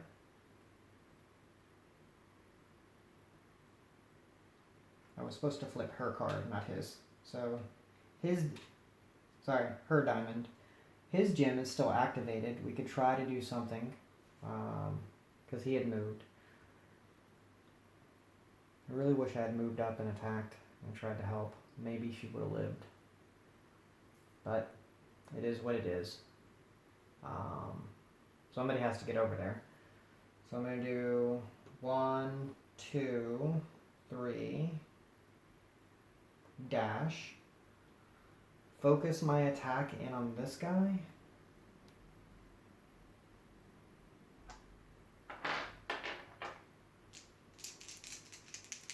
So he's probably -1 pierce. Oh, that one's -1 blunt. I might be able to hurt him. So That's going to be 1, 2, 3, 4 damage. Man, I wish I'd done a little bit more. So, 4 damage. He blocks 1. So he's at 3 health. If he activates, he will heal. That should just go on this gremlin. Probably should have shot the gremlin. Oh no, this guy has enemies. So that's fine. And I'm done. Which enemies do we activate? Activate 1 enemy. If I have to activate 1 enemy of my choosing, I'm going to have it be that guy. He's going to attack with his swords. 3 hits and a lightning bolt. The lightning bolt for the green guy, he doesn't get to do his dirty tricks. So 3 hits, I absorb 2, I roll a shield. We're all good. The cleric gets to go last, and the cleric will go ahead and put this guy down and start heading that way. So the cleric is going to attack with his fancy dice.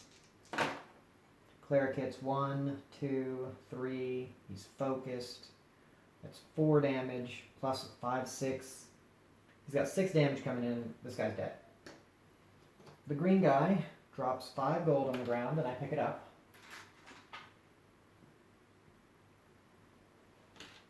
I go ahead and heal myself, so I'm at full life. And I have 1 action left. 1, 2, I will search. Ooh, red die, let's see what I get. Dog, so nothing. 1, 2, 3, and we'll read waypoint 2.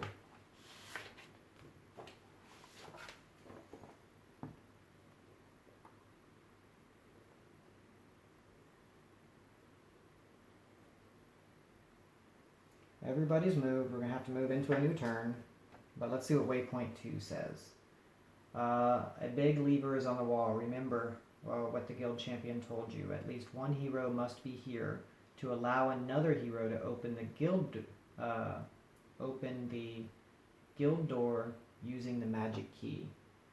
And I need something to represent the magic key.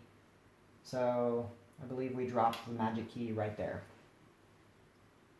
Now we have to activate enemies. Activate all M enemies, none. Otherwise, each enemy recharges one of its charges. I think we're good there. They already have their charges. This guy didn't activate, so he doesn't get to heal himself. So that's amazing. We move into a new turn. My heal flips, and my cleric just has to wait. Oh, we don't do that yet. We have to do an event. Until next time phase, we can't use our enemies, and heroes and enemies can't use their star. Spawn enemies, number of heroes minus enemies. There's only 2 heroes on the map right now, because the ghosts don't count. So, 1, 2, even if it were 3, 3 minus 3 is 0. So we spawn no enemies. Move into the time phase, I get to flip my heal. I get to flip my companion. And what else do we need to do? My companion's probably not going to make it, but that's okay. So I'm going to go ahead and summon my companion for 1 action and activate it. This is not an attack. 1, 2, 3. He attacks with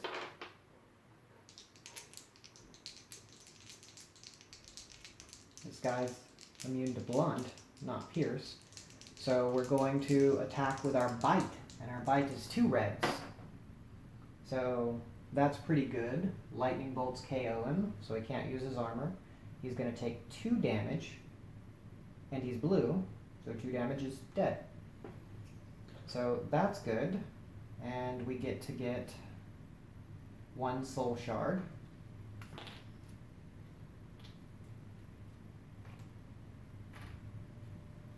The raider's going in the dead pile, and enemy power we'll put on the bottom. Alright, that's my first action. My second action is going to be to move 1, 2, and I'm going to attack this guy. That attack is going to be once per round when you perform an attack with a bow against a. I think that guy heals when he attacks things. So I get 1 action. I think I'm going to go ahead and just focus this attack. So +1. We're going to hope that I put that guy down in 1 swoop.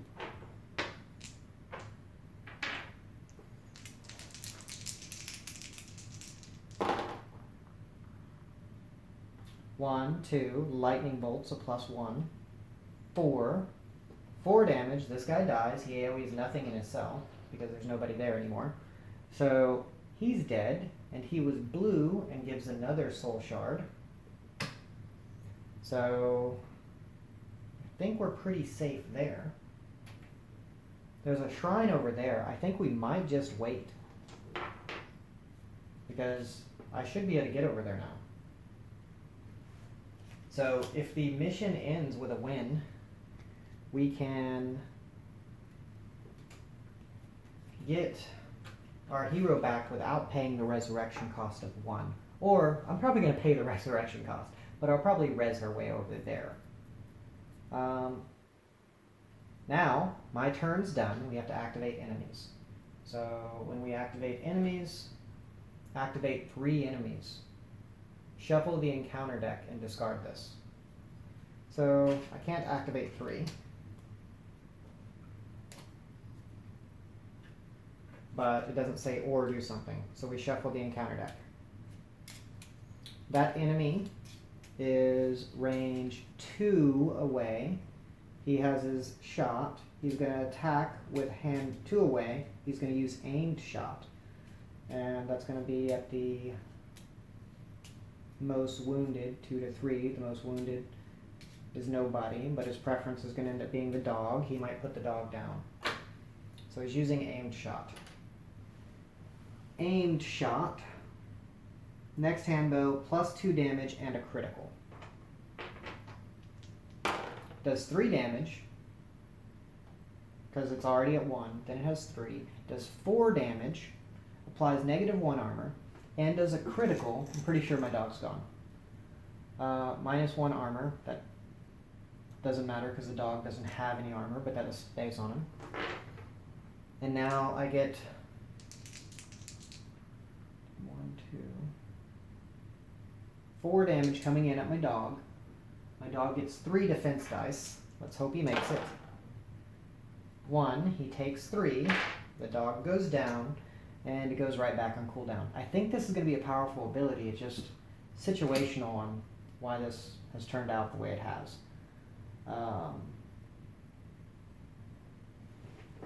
He's done. Now I got to figure out what Ghost does.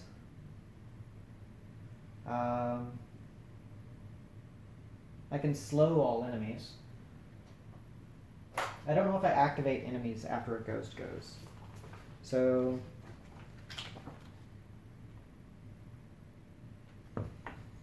I don't know if I perform the enemy phase on a Ghost turn. Let's check. Okay, move, evade. Enemy turn. Hero turn. Repeat for each hero.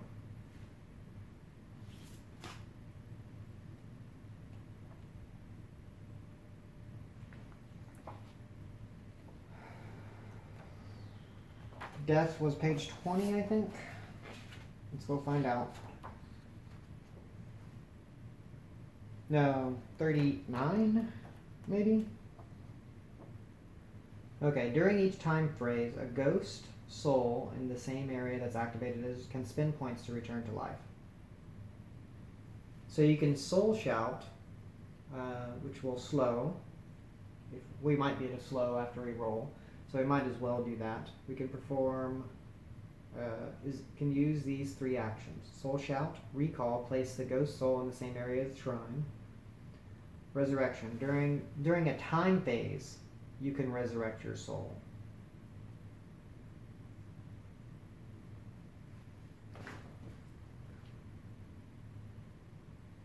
Okay, well, might as well cast slow. I needed a hit, which I got. So that enemy is going to be slowed, which the slowed symbol is the blue one. But it can only do the first sentence of his stuff. So that's fine. And then I can move. Guy's got 4 hit points, -1 pierce. That's gonna suck for me. But I gotta get that door open. I don't see anything else going on. I guess I will recall.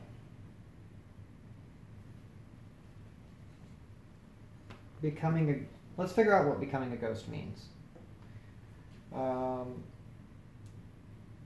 From this moment, play the turn as usual using, he never counts as a hero in play, including controlling, dominating, so forth. Ignores powers as indicated.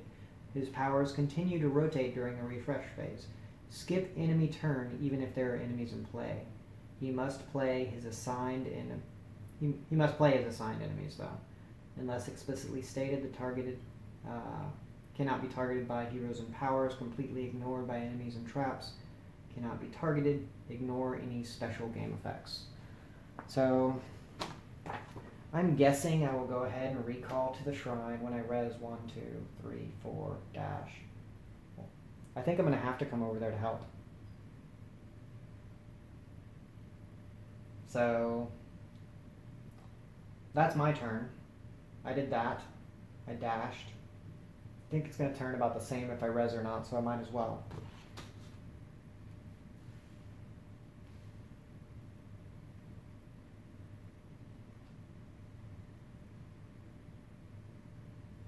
Don't remember if I did the cleric or not, but it doesn't matter because I'm going to leave the cleric there while he waits for other stuff to happen.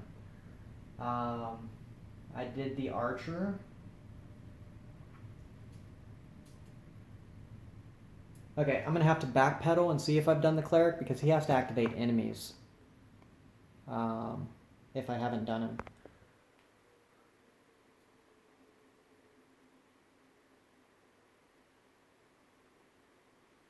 I don't think I have done him. This is going to be in the game's favor if I activate him when I shouldn't. So he takes his activation, he stays there. The encounter is going to... Otherwise, the active hero may shift use powers back 1. Okay, that doesn't hurt me. Okay, our turn is done. This gets discarded. We're running... Looks like we still have a lot of turns left, so I don't think that's hurting us. I really hate that I have to waste a soul gem to resurrect. But in the time phase, we got nothing going on in the time phase, except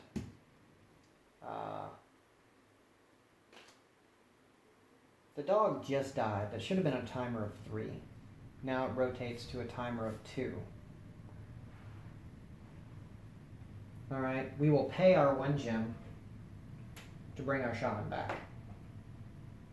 Once we get another gem, she's going to level back up. We're at the beginning of our turn. Slowed, ignore the first thing. Only do the first thing. Attack with handbow, move away, use aim shot. Attack with swords, and then he wouldn't move away 1. So I think that might be the best. My heal gets to come back up. Really wish I hadn't lost all those soul gems. But I guess that's how they keep you from leveling up too fast. You have to be really careful, because if she would have gotten to rank 3, I would have had an amazing time. But that didn't happen.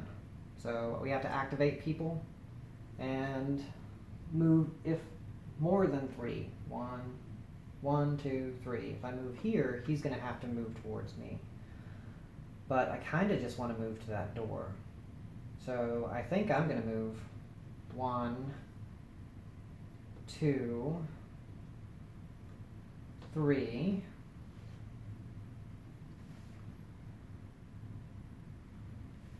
And I will focus, I will crit, and I will attack. So my archer is going first. It's focused. It's a crit. And I get to roll my attack. So I get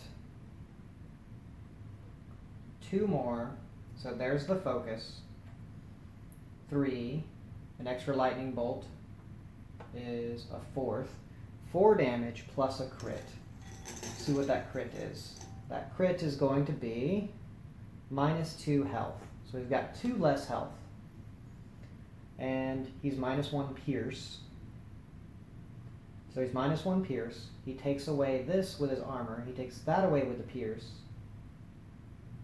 He takes that away.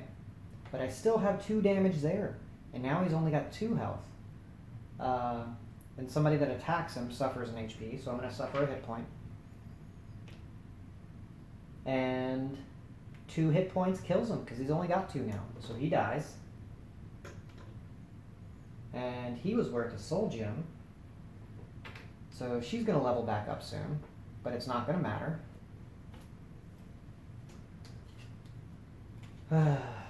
Sad. I really wanted her to level up. She would be leveled up pretty soon had I not died horribly there. And I picked this up. And I can't use any more actions, so we have to call my turn done. But luckily we don't spawn enemies. So she's going to move 1, 2, 3, 4, 5. That's her movement plus a dash. The priest is going to stand there and wait and be like, hey guys, how long do I got to stand here? And everybody's done.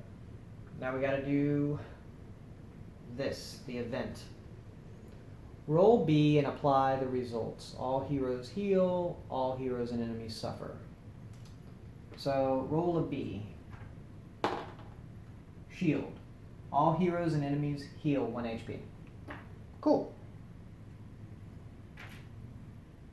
So that's our event. So we're not getting enemies, so we can do whatever we want. I could even go check out that burning house. But I don't think so. I think I'm just going to move forward. So if I'm moving forward, I need to get that door open. So it's our turn. But I really want to explore that burning house. 1, 2, 3, 4. Okay. So we have no enemies this turn. We're going to go 1, 2, 3, dash. 1, 2, 3, 4, dash. Does nothing. Running out of these cards. The end of the turn happens. This would have turned once in the last one. I'm going to be able to get my dog back. So that's all done. That was discarded. Time phase, nothing needs to rotate. During the time phase I can level. She's going to go ahead and pay to level back. She's going to buy toughness again. And we can put toughness right back on. And we're in another new round. So I'm going to hold to see what my archer is going to do. I'm going to move 1, 2, and now I can do anything other than attack to not lose my turn. So we're going to read what goes on at that event phase. So we need our storybook.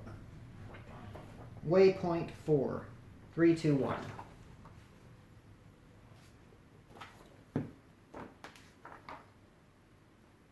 Okay, it looks like the coward raider questioned by the heroes told the truth. You were in front of what at first sight looks like a common town door, but after careful examining it reveals it's got a concealed lock.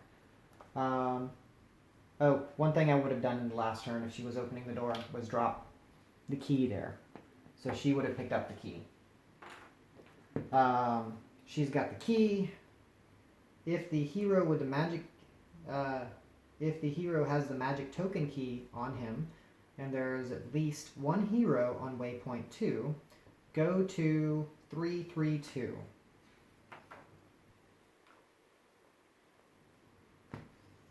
The structure inside is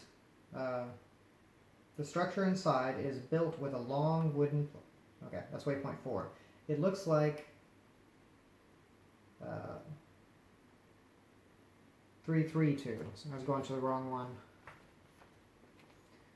Waypoint 4. The strange key opens a perfectly invisible door in the middle of the wall, revealing a Shadow Guild secret entrance. With an additional click of the key, the false wall on the opposite side disappears.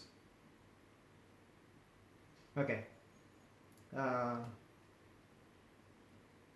Invisible door in the middle of the wall, revealing the Shadow Guild secret entrance. With an additional click of the key, the false wall on the opposite side disappears, and the heroes pulling the lever can finally rejoin their comrades. So, okay. Now it says remove the locked door and the magic lock from the quest. It doesn't say anything about spending an action or anything yet.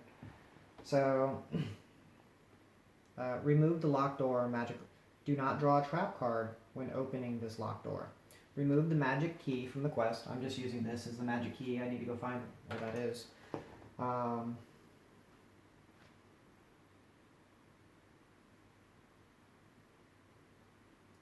Remove the wall token located between 4A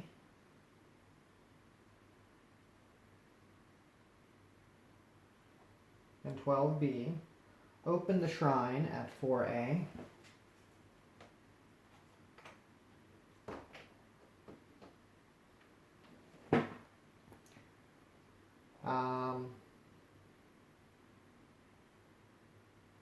Don't remember how much she moved.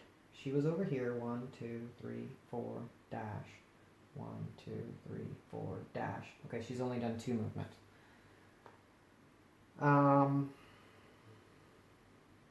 Open the shrine. Remove the dog spawn gate.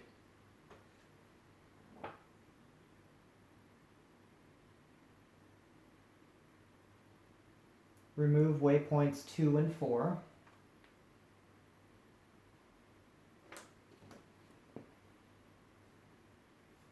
From the quest.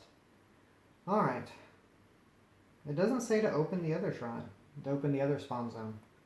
It's interesting. Third action point, we move to waypoint 5. Waypoint 5 is going to be 322. 322. The structure inside is built with long wooden planks and is poorly lit by a few torches, which create shadows everywhere. Hearing some noises coming from a nearby room, the heroes realize the possible presence of another secret door, giving access to the hall of the Shadow Guild. Once per quest, each hero moving into this area can spend a free action to search for the entrance. Roll 3 red dice. So once per turn, each hero. 3 red dice. If you get the sword and sorcery symbol, we get to go do something. Sword and sorcery symbol, 2 of them. I find it twice. Can spend a free action. I still haven't used my attack or my action. So I was here, 1, 2, 3. I still got 1 movement, and I still got 2 actions. So I'm really excited. Go to 333. The secret door is found, a hidden knob, and the wall is pushed. A section of the wall opens, revealing the entrance hall to the entrance to a large hall. So I believe there might have supposed to be a wall there. Yeah, I forgot to put the wall there, but that's okay. So that opens up. Remove the wall token. Done. So still nothing. Let's go ahead and move on to the story event. So story event 3. 3, 2, 3. That's my 4th movement.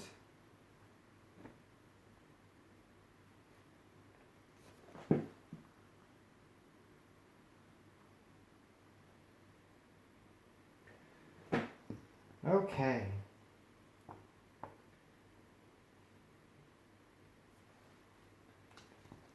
The heroes reach the main hall of the Shadow Guild. Strangely, the chief looks like he was expecting you. The rogue glares at you from his lofty chair, removing his tricorn hat and revealing his face. And so, in the end, we meet again. The voice of Jack Crow, the pirate, echoes through the hall as he rises from his chair, dangling from his left hand.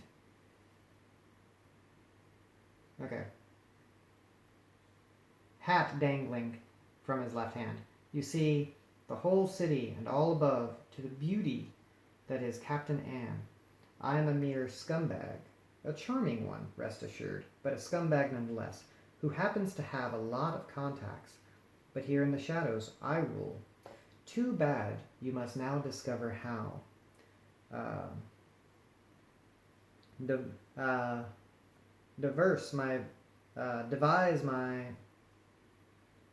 Diverse my abilities are in combat. Groot! Oblige the pact with your clan and fight at my side. At this, an orc with a very unfriendly attitude emerges screaming, I am Groot!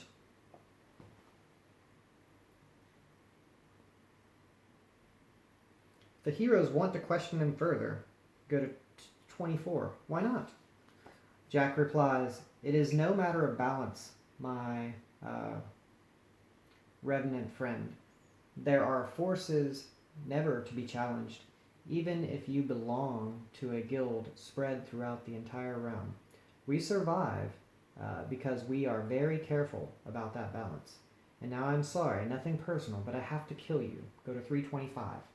The fight begins. The heroes realize it is time to end the reign of Captain Jack, or die trying.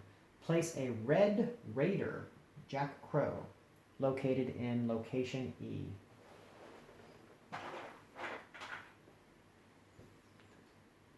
Location E for the map. That's going to be where we are. If there are fewer than 3 heroes, place a green orc warrior located on E. Otherwise, place the green orc warrior located in spot E. So we're going to need the green orc warrior. When it dies, remove it from the quest. So not too scary. Oh, he has a power. That always makes him a little more scary. 3 extra hit points. He's got 9 hit points. When he dies, we can remove him from the quest.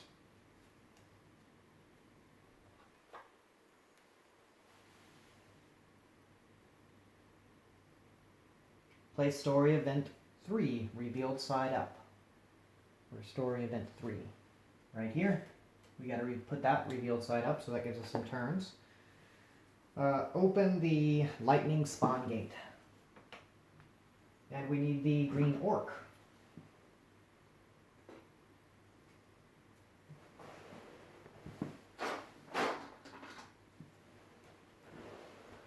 I'm already dominated in the square, so that's unfortunate.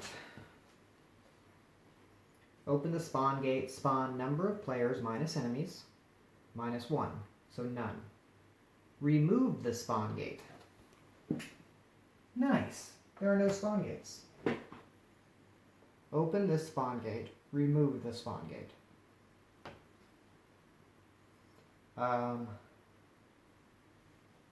Yeah, we had to remove that spawn gate. Let me make sure we are supposed to remove the dog spawn gate.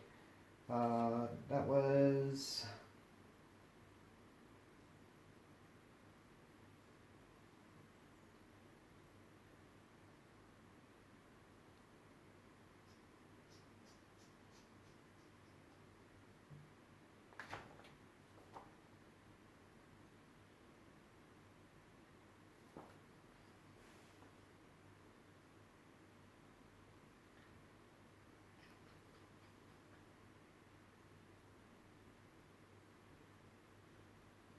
So I'm just checking to make sure I was supposed to remove that spawn gate.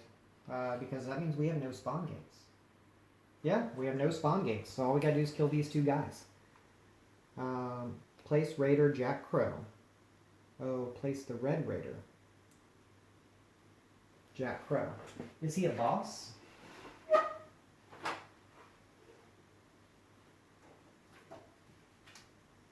Orc King. A troll. Place the Red Raider. Okay, so just the Red Raider. We need his card. That's what I forgot to get, was the Red Raider card. So I need to find a stack of enemy cards and grab the Red Raider, which I had out a moment ago. So please give me a moment while I find that card. I don't see any enemy cards over. Oh, I put them all over here. That's what I did last time. Which doesn't matter because we don't have to spawn anything. So all we need is the Red Raider. The Red Raider, these are our discards, has 2 powers. So his 2 powers are +1 armor. It's going to make him a little harder to kill. In each turn, heal 2. It's going to make him even harder to kill. But what we really need to do is, wants to attack class M, and he's going to attack the most wounded. So what I really need to do is put down this orc, because the orc's at least not healing. So then maybe we can figure out how to handle this guy. But we're going to get a fair amount of soul shards if we win. Oh, I think there was something like activate each power for the people. So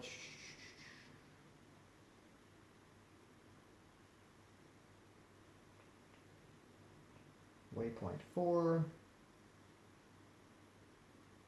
Gotta find the one that says remove the lightning bolt. Okay, activate the star power of the Orc Warrior. The special power of the Orc Warrior. For a green Orc Warrior, we have to go pull his big card.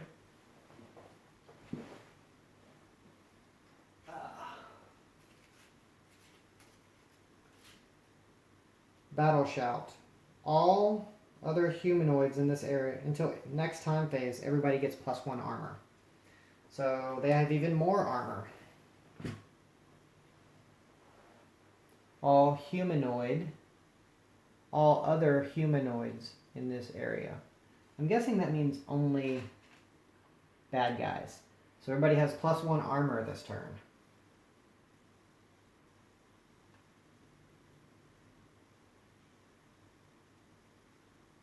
In the next enemy turn, activate all raiders. There's only 1 raider, because the other ones are dead. Instead of drawing an encounter card. Resume play until the Red Raider dies. So I got to give them their little stars for their abilities. The Red Raider has an aimed shot, not a healing potion, luckily. No, it's a Green Raider. We need the card for the Red Raider too. Alright. See, we can take everything off except for the Orc, which actually doesn't have Mighty Presence. This enemy counts as 2 figures for controlling, dominating. If it's KO'd, it counts as only 1. If the enemy, if this enemy has not moved during its round, it gains +1 shield. There's a lot going on with that guy, but he doesn't have a special power. Oh, other than give, like he doesn't have something that uses the other stuff. This guy's got a healing potion, which he's got 1 charge on. So I kind of want to hit him just so he won't use his healing potion. But if I pour damage into him, the other guy's surely going to beat me up.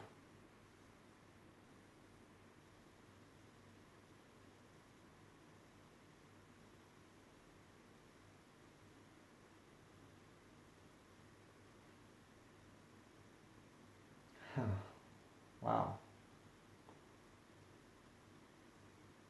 It says he attacks with Orc with, he's the one with the shield, so I got the wrong model. Alright.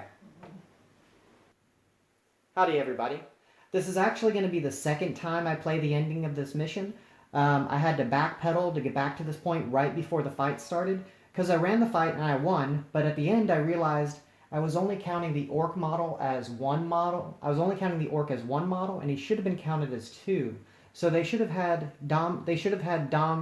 been dominating squares a lot more often and getting the supremacy bonus of an extra hit. And that would have greatly affected the outcome of the fight. So I decided, instead of taking the win with those mistakes, to backpedal back to the point where the fight started, and we are going to take whatever result we get, which means we could lose this mission. I hope we don't. But we're going to take whatever result we get because I ran the last fight so poorly. I'm rerunning the last fight so it's done right. We're picking up where the druid had just entered, and we've already read all the flavor text for what's going on, and the druid gets to finish her activation. So the druid's going to focus an attack, and I have to decide who to hit.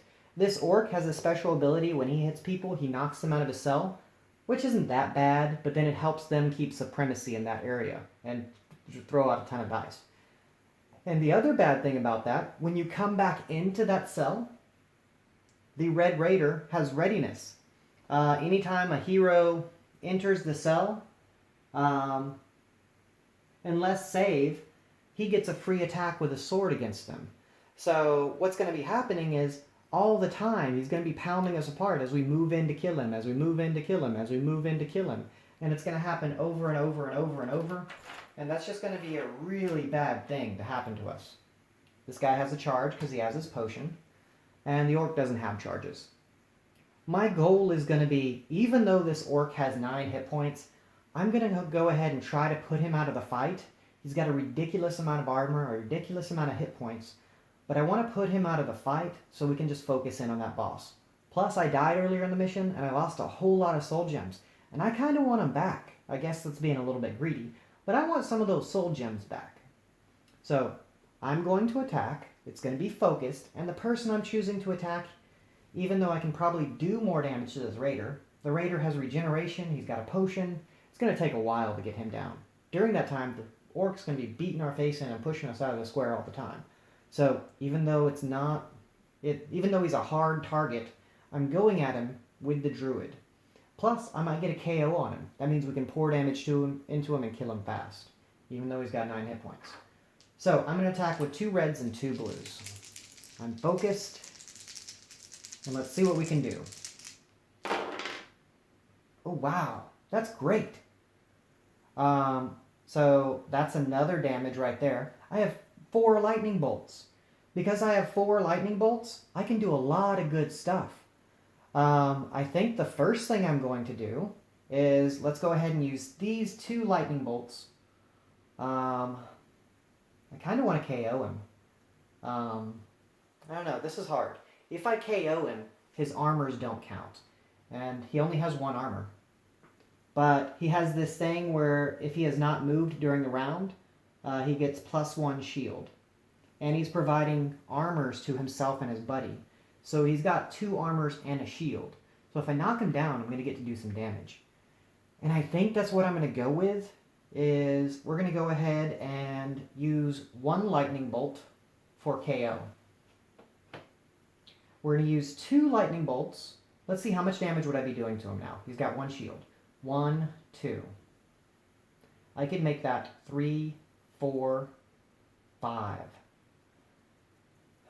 I kind of want to bash and put him out of the cell so they don't have supremacy. Because then when that guy attacks me, he wouldn't get the supremacy bonus. And I think that's what I'm going to do. I mean, I'm going to do less damage to him now, but I think it'll come out better in the long run. So that's all the damage I'm putting out right now, which is going to be armor, and then he takes 3. I can make him take 5. I really want to push him out of my cell, but I think I'm going to have to go with the 2 extra hits. Because right now he's got shield. If he didn't move this turn, he gets 1 shield. But he's got no dice to defend with. So I'm going to go ahead and hit him for 1, 2, 3, 4, 5. Because the double lightning bolts makes 2 extra damage. We're going to hit him for 5. There's no reason not to hit him for a ridiculous amount of hit points. Other than the supremacy bonus that I'm going to have to absorb because of this decision. So he takes 5. He's got 4 hit points left. What they said at the end of the turn, you do not what? Oh, you do not pull an encounter card. You activate the Red Raider. So we're going to activate the Red Raider. He's going to attack me, and he's getting +1 damage because when that guy's KO'd, he still counts as a model. So he counts for 1 model while KO'd. So it's 2 to 1. They have supremacy. he gets +1. His swords, he rolls 1 red die, and if he gets a lightning bolt, he blinds you. So he gets to blind my character. He blinds my character, and he rolled a damage. The swords automatically do 3, so he's putting in 5 damage on me. So that's why it would have been nice to get that supremacy going. But 5 damage coming in, 1 goes to my armor, and now I get to roll 2 blue dice. I get 1 shield, so I'm going to take 3 damage. That hurt pretty good. But, you know, it is what it is. I'm not dead yet. And I'd really like to heal her. So I kind of want to move the preacher. But I really, really, really want to go ahead and put this orc down. And unfortunately, she might die because of this decision. But as long as I don't res her, I won't lose any soul gems. It's not like I have soul gems to use anyway.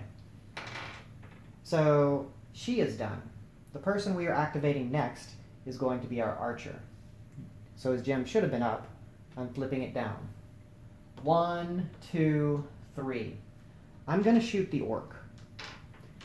I'm definitely going to focus it. That makes it hit a little bit harder. I could also crit him. But I think what I'm going to do is I'm going to focus it. I'm going to attack him. Oh, real quick, the raider, it doesn't matter. He would have used high command, forcing the orc to do his battle shout, which he already had done this turn. And then he lets the orc regenerate one charge, but the orc can't have charges. So that the raider's turn was completely good. Now it's to us, and we want to attack that guy really hard. So I'm applying +1 damage. I'm kind of thinking I should apply a crit. But if I don't, I get to attack the buddy. And if I attack the buddy, maybe if he activates, I can force a potion out of him. But it's a hard call. And I want to summon my wolf. But if I walk my wolf over there, he'll get hit. I think my wolf will get hit if I walk him over there. Because the wolf would have to save. I don't think he gets a save. Because I'm not sure if he counts as a hero or not for the readiness when somebody walks into his square. So I guess what we're going to do is use our next act. Hard choice. I'm already doing 1. Well, that one's gone. It doesn't count because of his armor. Not his armor, the shield he's going to have, because he gets +1 shield. I guess we go ahead and make it a crit. So it's focused. It's going to be a crit. The only thing it's hitting is that orc. Come on, big dice. That's really lame. Let's see what the crit is. The crit is green, 1 hit point. So he takes 1 immediate damage from the crit. He suffers 1. Now he's at 6. This goes away. Now we did 1 damage, 2 damage. So that means 1 more damage goes in. He's got 1 hit point left. So I think that went pretty well. It would have been really nice had we been able to put that orc down. But that's not what happened. So, now I think I'd already shuffled the encounter from last time. I don't want to know what's coming up. So, the encounters need to have been shuffled. Now, we have to pull an encounter. Activate 2 enemies. That's pretty garbage. 2 enemies. I could lose my healer now. And there's nobody else to take the extra damage. So I'll lose one of my characters, and, you know, oh, when she dies, she loses a level. We'll activate the orc first. The orc gets up.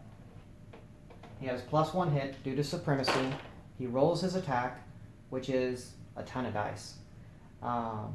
He hits with 4 reds and it's four blues and a red. So he hits for 1, 2, 3, 4, 5, and it's a bash. He knocks her out of the cell, which that's kind of cool that he knocked her out of the cell. But that's 5 damage coming in. I take 1 away with my armor, and I get to roll 2 blues. Now I take 3.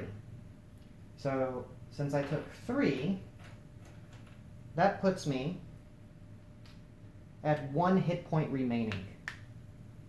And we still have to activate the red guy. He's going to move and engage with swords, and he's going to hit the person that is weakest, which is going to be the druid. Last time I didn't lose anybody. This time it looks like I will. He doesn't get supremacy bonus this time. He rolls 1 die with his swords. So he's getting 4 total hits. So no matter what, I can't defend. Well, I might have a chance if I got a really, really lucky roll. I don't think I can. So 4 is coming in because he rolled a hit. I block 1. The lightning bolt lets me block another. So I take 1 damage. I'm level 2, so I only have 1 extra hit points with toughness. I die and turn into a ghost, and I've de-leveled again, which totally sucks. So I am now ghost form for my druid.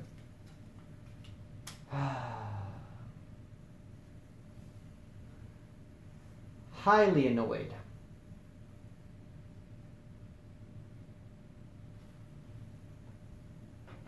But again, I wanted to play it right. And now that I'm playing it right, things are not going as well, as would have probably been expected anyway.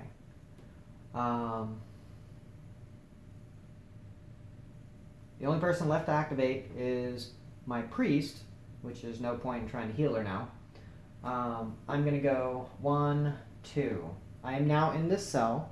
I have to roll a save or he gets to attack me immediately. I fail my save. He attacks me. 2 hits, so he's doing 5 damage at me. 2 armors block, and now I get 3 dice to roll defense. I defend 2, I take 1 damage. We now have supremacy in this cell. I'm going to go ahead and attack this jerk. So I get 1 red and 2 blues. So I got a stun, a hit. Oh yeah, of course it's focused. So it's focused, so that's 2 damage. I can re-roll 1 hit dice. Choose to re-roll this one. Doesn't help. 2 damage going at that guy. And he's got 1 armor. He doesn't get the bonus from that guy. So he's got 1 armor. So he gets to roll a defense. For him, star counts as a shield, so he's going to take 1 damage. So at least he'll be wounded. And I'm going to apply a stun on him. So we can skip his turn, which will be really good. So he is stunned. And no point to heal. So I'm done. The bad guys get to go. We pull a card. Activate all wounded enemies. Oh man. I guess we activate the raider first. The raider is going to target the most hurt person, which is my guy over here. He's doing 4 damage at him. So I automatically block 2. I roll 2 dice, 2 shields. I take nothing.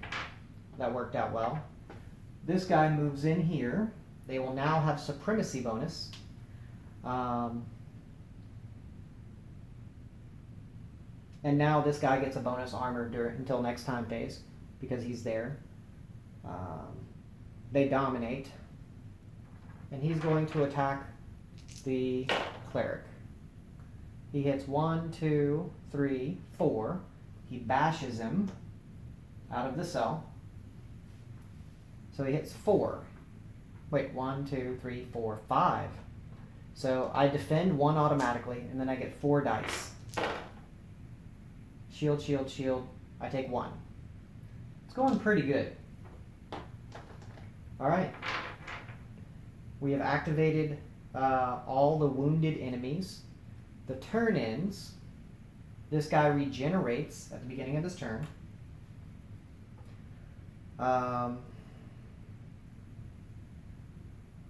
during the time phase, we get to undo some cards. And that's really good. But now we have this weird issue. I don't have a good way to KO that guy. And I need to do a damage to him. But now he's got 2 armors and an automatic shield. The only person that might be able to do it is the druid. But readiness is going to apply. Sorry, the cleric. But readiness will apply when he moves into the cell. And then he's going to get hammered. So I'm not sure how I'm going to accomplish what I need to accomplish. I think my archer will attack him and will hope for some good dice. The archer's going to attack. I will make it a crit and focus it. So the archer's attacking the orc warrior with everything he has. Okay, so we have double lightning right there. So let's see. 1, 2, 3, 4, and the double lightning can be used for a critical. The critical is something cool. -1 total hit point. -1 total hit point, he was at 9. Now he's at 8 total hit points. And then that's 1, 2, 3, 1 from the lightning bolt, 4 coming in at him. He has an armor. All humanoids get an armor.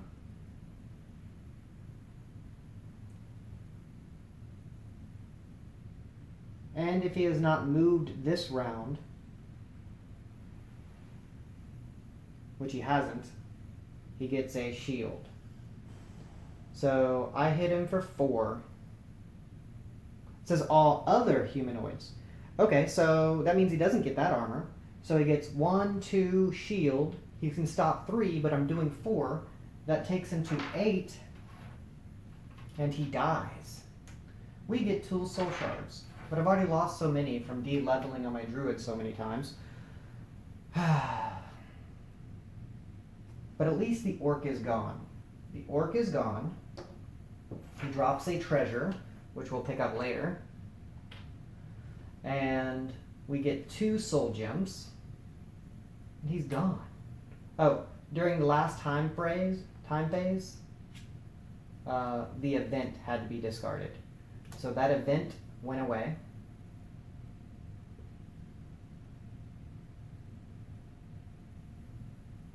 And in this time frame, we're going to get a new event. That really sucked. It's really annoying to level a character, I think. So, at least we killed the green orc. Now that the green orc is down, that was both of my actions. Oh, I would have already had a crit anyway, but that's fine. I didn't think about that. So we should have had 2 crits, but that's okay. Our turn is done. We have to draw the encounter. Activate all blue enemies. Otherwise, everybody performs an attack with their hand weapon. But this isn't an activation, so he's stunned. He has to skip his next activation. I think he gets to do this, but it doesn't take away his stun. He gets a sword symbol, so he's got 3 damage coming in at my archer. My archer automatically blocks 1, and then gets to roll 2 dice. And then I take 2.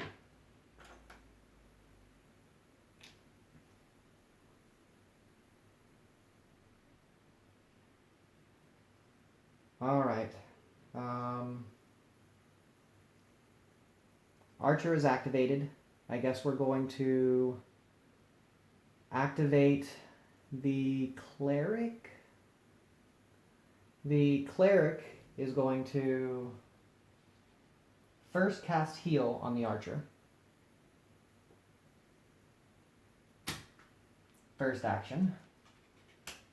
Second action, he moves in. He has to save, or he gets a free attack with his swords.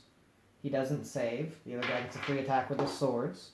Sword and sorcery symbol, so he's only doing 3 damage, because he didn't activate his blind, which I'm so happy about. So 3 damage coming at me. I automatically block 2, I get a 3rd. We're in good shape. Now we're going to hit this guy as hard as we can. So that's 1 red, 3 blues for me.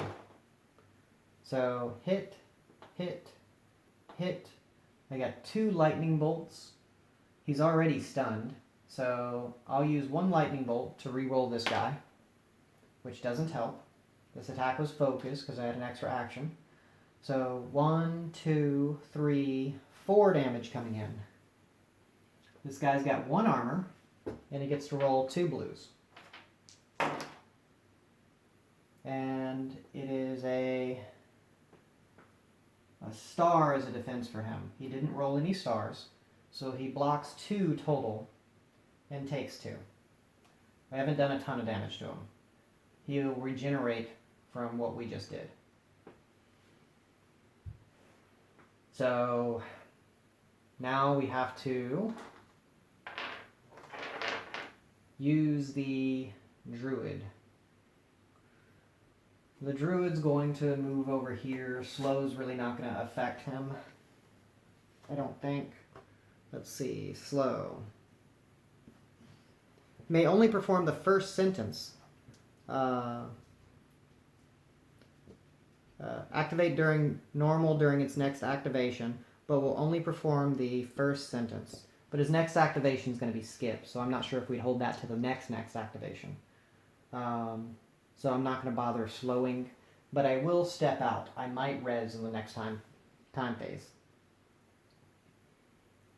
Alright. I think I'm going to have to give the druid the shield and the mace again. She's just getting obliterated.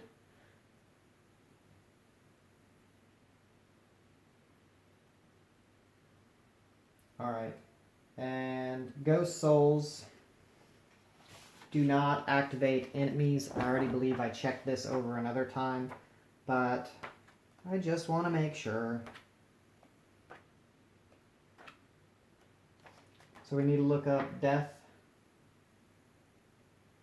Soul Nature, Soul Storm, Fighting, Save, Soul Gem, Movement, Acting, Flying, Free Actions, Evade, Powers, Items.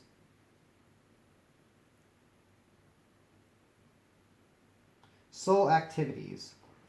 11.2, which is page 39. Page 39 is going to be Death. Drop all items, player turns, powers, ignore. Skip the enemy turn, even if enemies are in play. So she takes her turn, and the cleric attacked. He did 2 hit points, and we didn't draw what happens. Activate all engaged enemies. So now his stun will come off.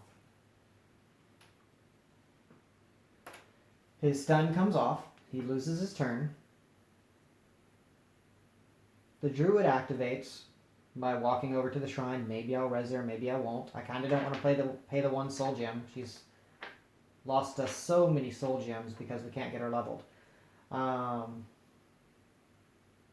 Time phase happens. We get to flip our powers. Now that we've flipped our powers, he heals 2 during the time phase. Oh, he had an extra shield, so he should have taken 1 less anyway. So he healed 2.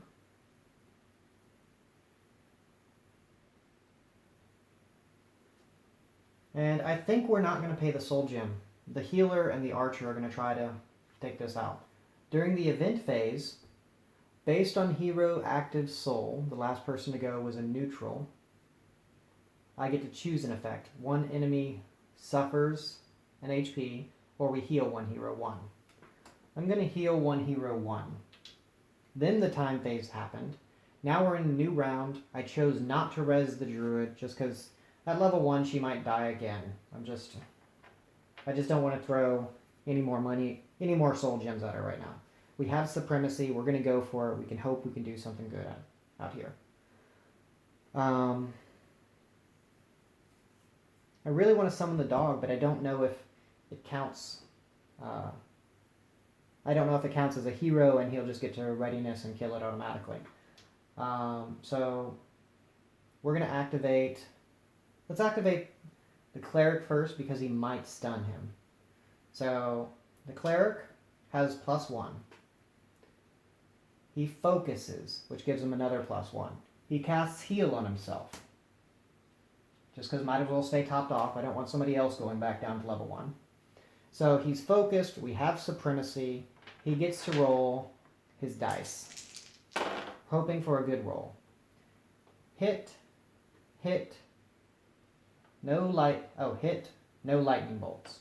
That's 1, 2, 3, 4, 5 damage coming in at him. So I didn't get to stun him, which I was hoping for, but there's 5 damage coming in at that guy. First off, he has an armor. He has a second armor. And then for these 3, he gets to roll 2 defense dice. He gets a lightning. Those aren't anything. He's actually going to take 3 damage. I doubt we're putting him down this turn. He's got 7. So he takes, I believe, 3. So we're going to put that down. But at least maybe we'll force out a heal potion.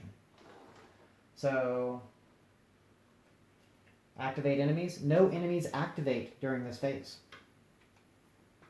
So it doesn't look like we're going to force that heal potion out yet.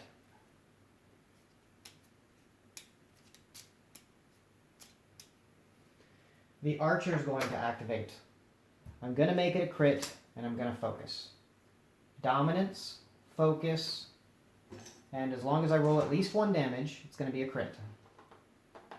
Oh, I have at least 1 damage because my focus... and my dominance. So it will be a crit. Let's see what the crit is. Blind. I don't know what blind does on an enemy, but I'm happy for it.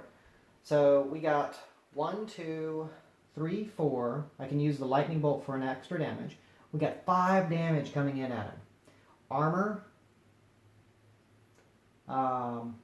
Armor. We got 3 damage coming in at him. He gets to roll 2 defense dice. A star is a shield, so we do 1 to him. So now he's taken 4 total health. We're going to activate an enemy, activate all play enemies, otherwise activate 1 enemy. We're going to activate him and he's blind. So we got to figure out what blind means for enemies. Problem is they mean different things for different, like to players and enemies. Blinded enemy must use his plus rule by moving and using powers without performing any attacks that require line of sight. At the end of the activation, discard. His plus is move at least 2 towards the closest hero and attack somebody in line of sight with knife. So the person with the lowest hit points is actually the archer. So he's going to attack the archer with a knife, which does 2 damage. And so that means I take 1 because I failed my save. I automatically absorb 1. And it does poison 1.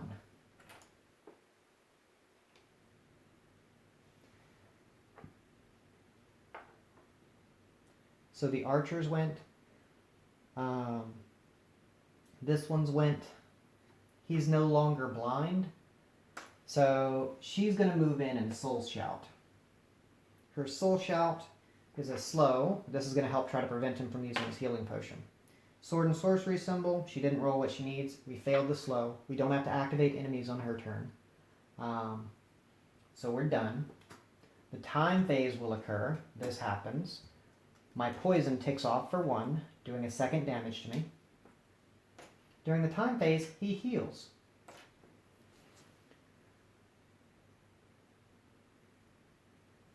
Now, he's actually hurt. We have to keep going with this. I really wish I could KO him, but that's my druid that can KO. So I don't think we're going to get to KO him. And I really don't know what to do about that.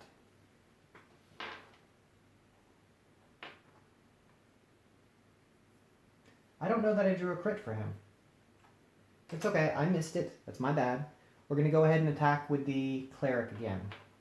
First thing the cleric's going to do is heal his buddy. First action. Then he will focus in on this bad guy. I think we got it. It's just attrition that is happening here. So plus 2 damage. One for the dominance and one for the focus. And now we get to roll our dice at him.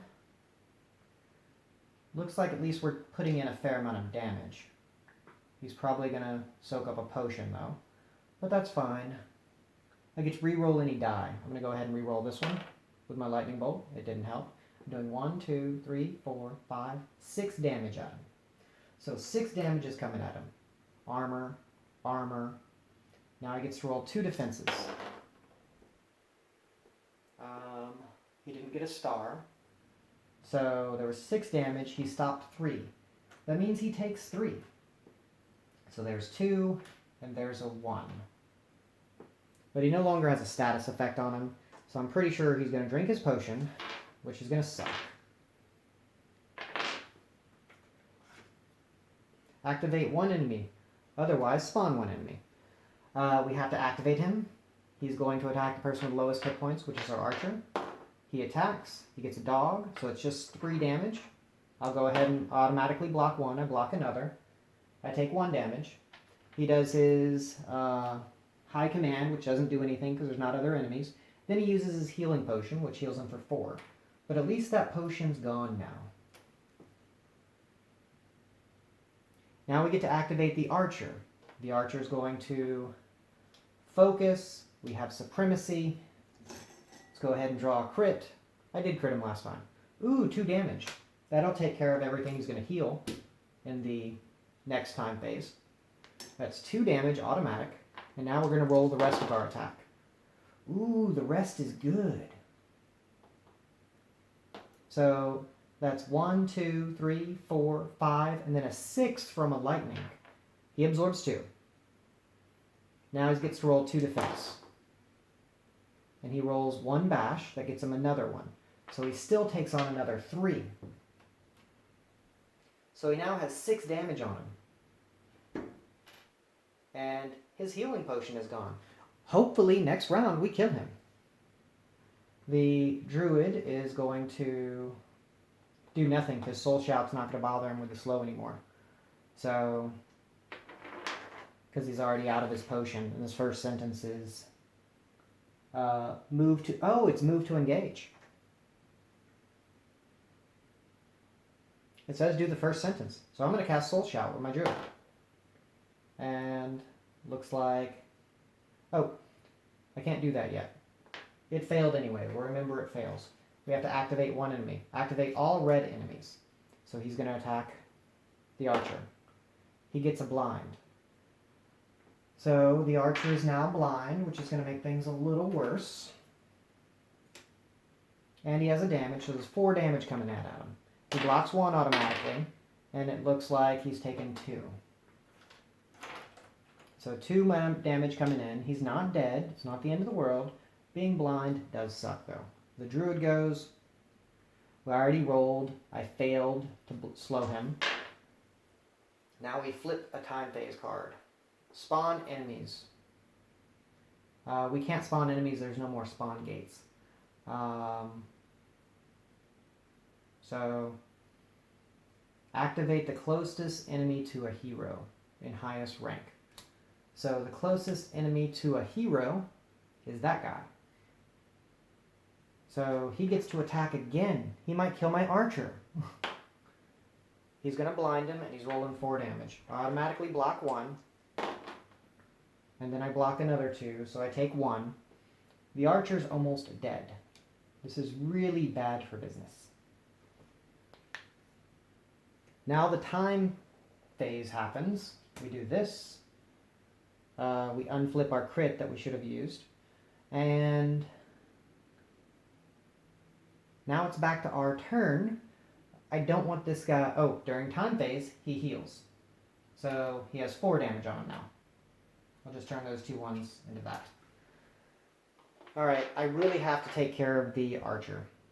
So the archer is going to use 1 action to heal. Heal 4, which is what he's hurt, and remove all body conditions.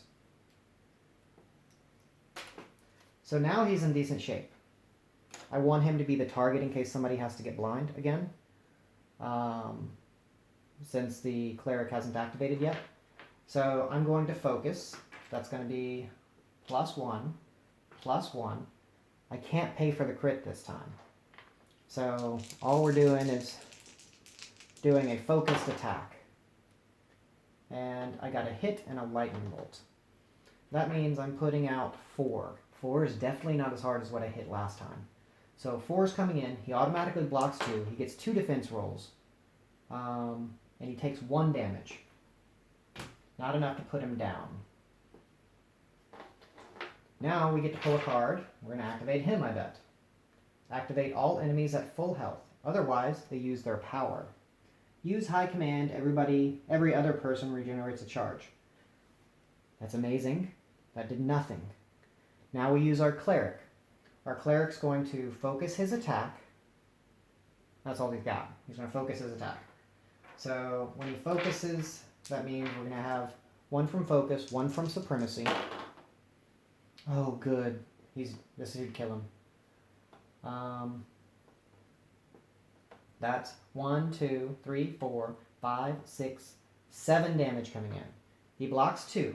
He gets to roll 2 defense dice.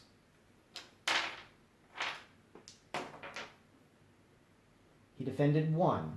So he blocked 2 automatically, plus another 1. He's still taking 1, 2, 3, 4.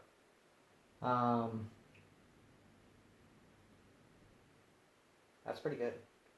So he takes 4, he's at 5.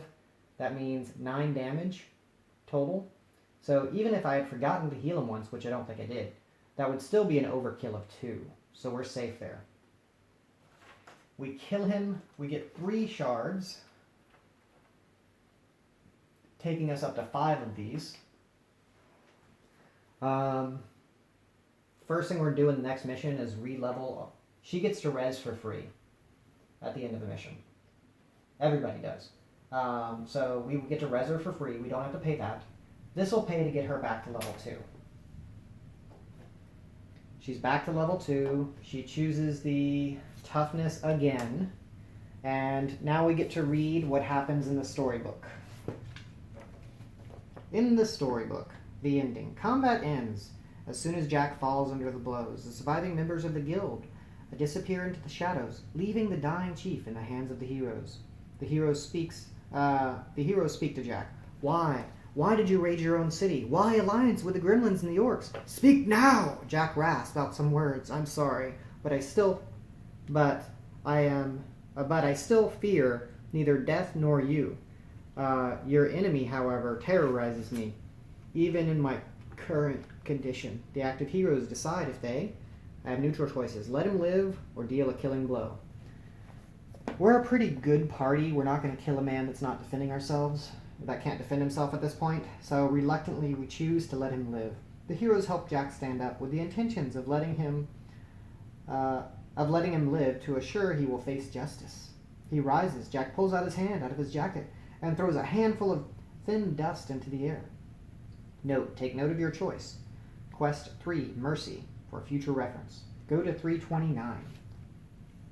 The ending. With a flash of light, Captain Jack fades away in the white mist, leaving to the heroes his last words, I will remember you. Go to 330. The heroes leave the guild halls and hurry to Captain Anne to relate what happened, including the strange last words uttered by Jack. Surprised and a bit humbled by the heroes' feat, Anne explains, Lotar is an orcish word, used before battle by some orc clans. While Captain rewards them for their feat, they remember what Jack said before and after the battle, and think about why he used an orc word as a greeting. Is it possible that, in his own twisted way, Jack really cares about this city, and he is somehow trying to point them in the right direction? Rewards. 1 treasure card. And we get to pick up anything nearby. I get to pick this up, which is a treasure card. So we're going to get 2 treasure cards, and we get 100 crowns. I already knew that was going to happen if we won. So there's my 100 crowns. So we 2 treasures, though. I don't remember if I shuffled these after the last attempt. We're going to shuffle, so we'll be surprised at what we get. We're going to get that and that. Hopefully it's something really good, like invincibility for your druid. Ooh, one's an artifact. Okay. Ooh, it's an artifact bow. Oh my. I am very happy about this. And we get an emerald. Once per round, your next weapon attack inflicts bash. This item can be sold at the Emporium for 100 gold. It's a permanent. Once per round, your next attack inflicts bash. That's on the star symbol. That's pretty amazing, and anybody can use it. And it's once per round. It's not a projectile, so it doesn't go away. We're totally giving that to our archer. And now we have an amazing bow. It's just as good as the other bow, but it always does one. Stars get me +2 versus humanoids, and it has crit. Oh my gosh, this is amazing. It's almost worth my druid dying to get that, because I love my archer.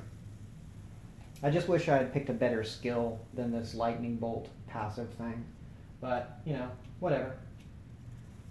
In town, I'm not sure what we could sell this for, but this is probably better than the forged version of that other artifact. So this is, well, not an artifact, it's like a really powerful weapon. So what I'm going to do is I'm going to put this in my stash. So somewhere I should have a stash. So I'll put this with my stash cards. But now we've got to talk about what we're going to do in town. So when we go to town, she keeps dying, and that's really bad. So we're going to put some money into her not dying.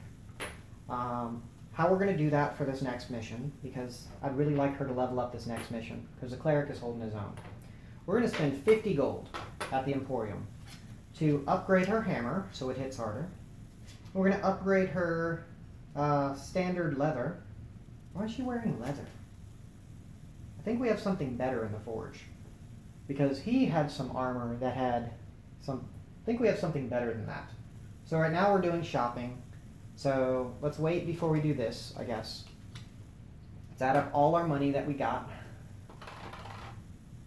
Looks like we have 200 gold. So when we visit town, we need to get some stuff to help out, because she's getting obliterated.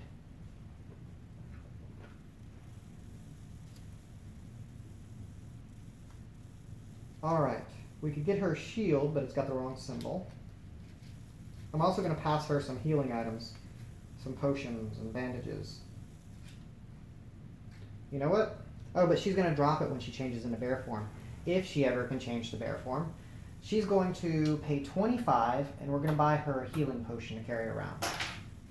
And you know what? I think I have more than one of those. Let's give her a second healing potion. Well, more bandages. So I'm just transporting that item.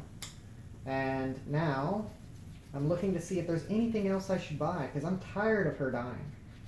So chainmail looks better than studded leather. So I think we're probably going to buy chainmail. Although I felt we had chainmail that was free, and I believe that came from our stash. So I need to go check out our stash before I pay money. Yeah, we already have chainmail. I'm taking that out of the stash.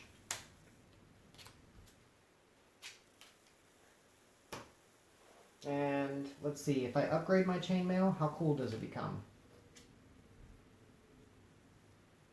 Better. We're going to pay to upgrade her chainmail. We're going to upgrade her hammer. And we're going to... That doesn't help. We're going to upgrade this guy's hammer. We're used almost all our money on upgrades. We got 25 left. Let's buy something. I think I want to buy some projectiles. Can't afford those.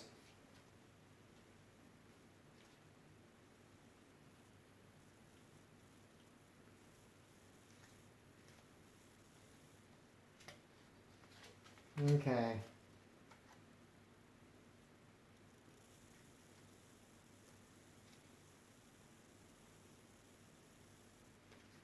Alright, looks like we're going to have to stick with that 25 gold.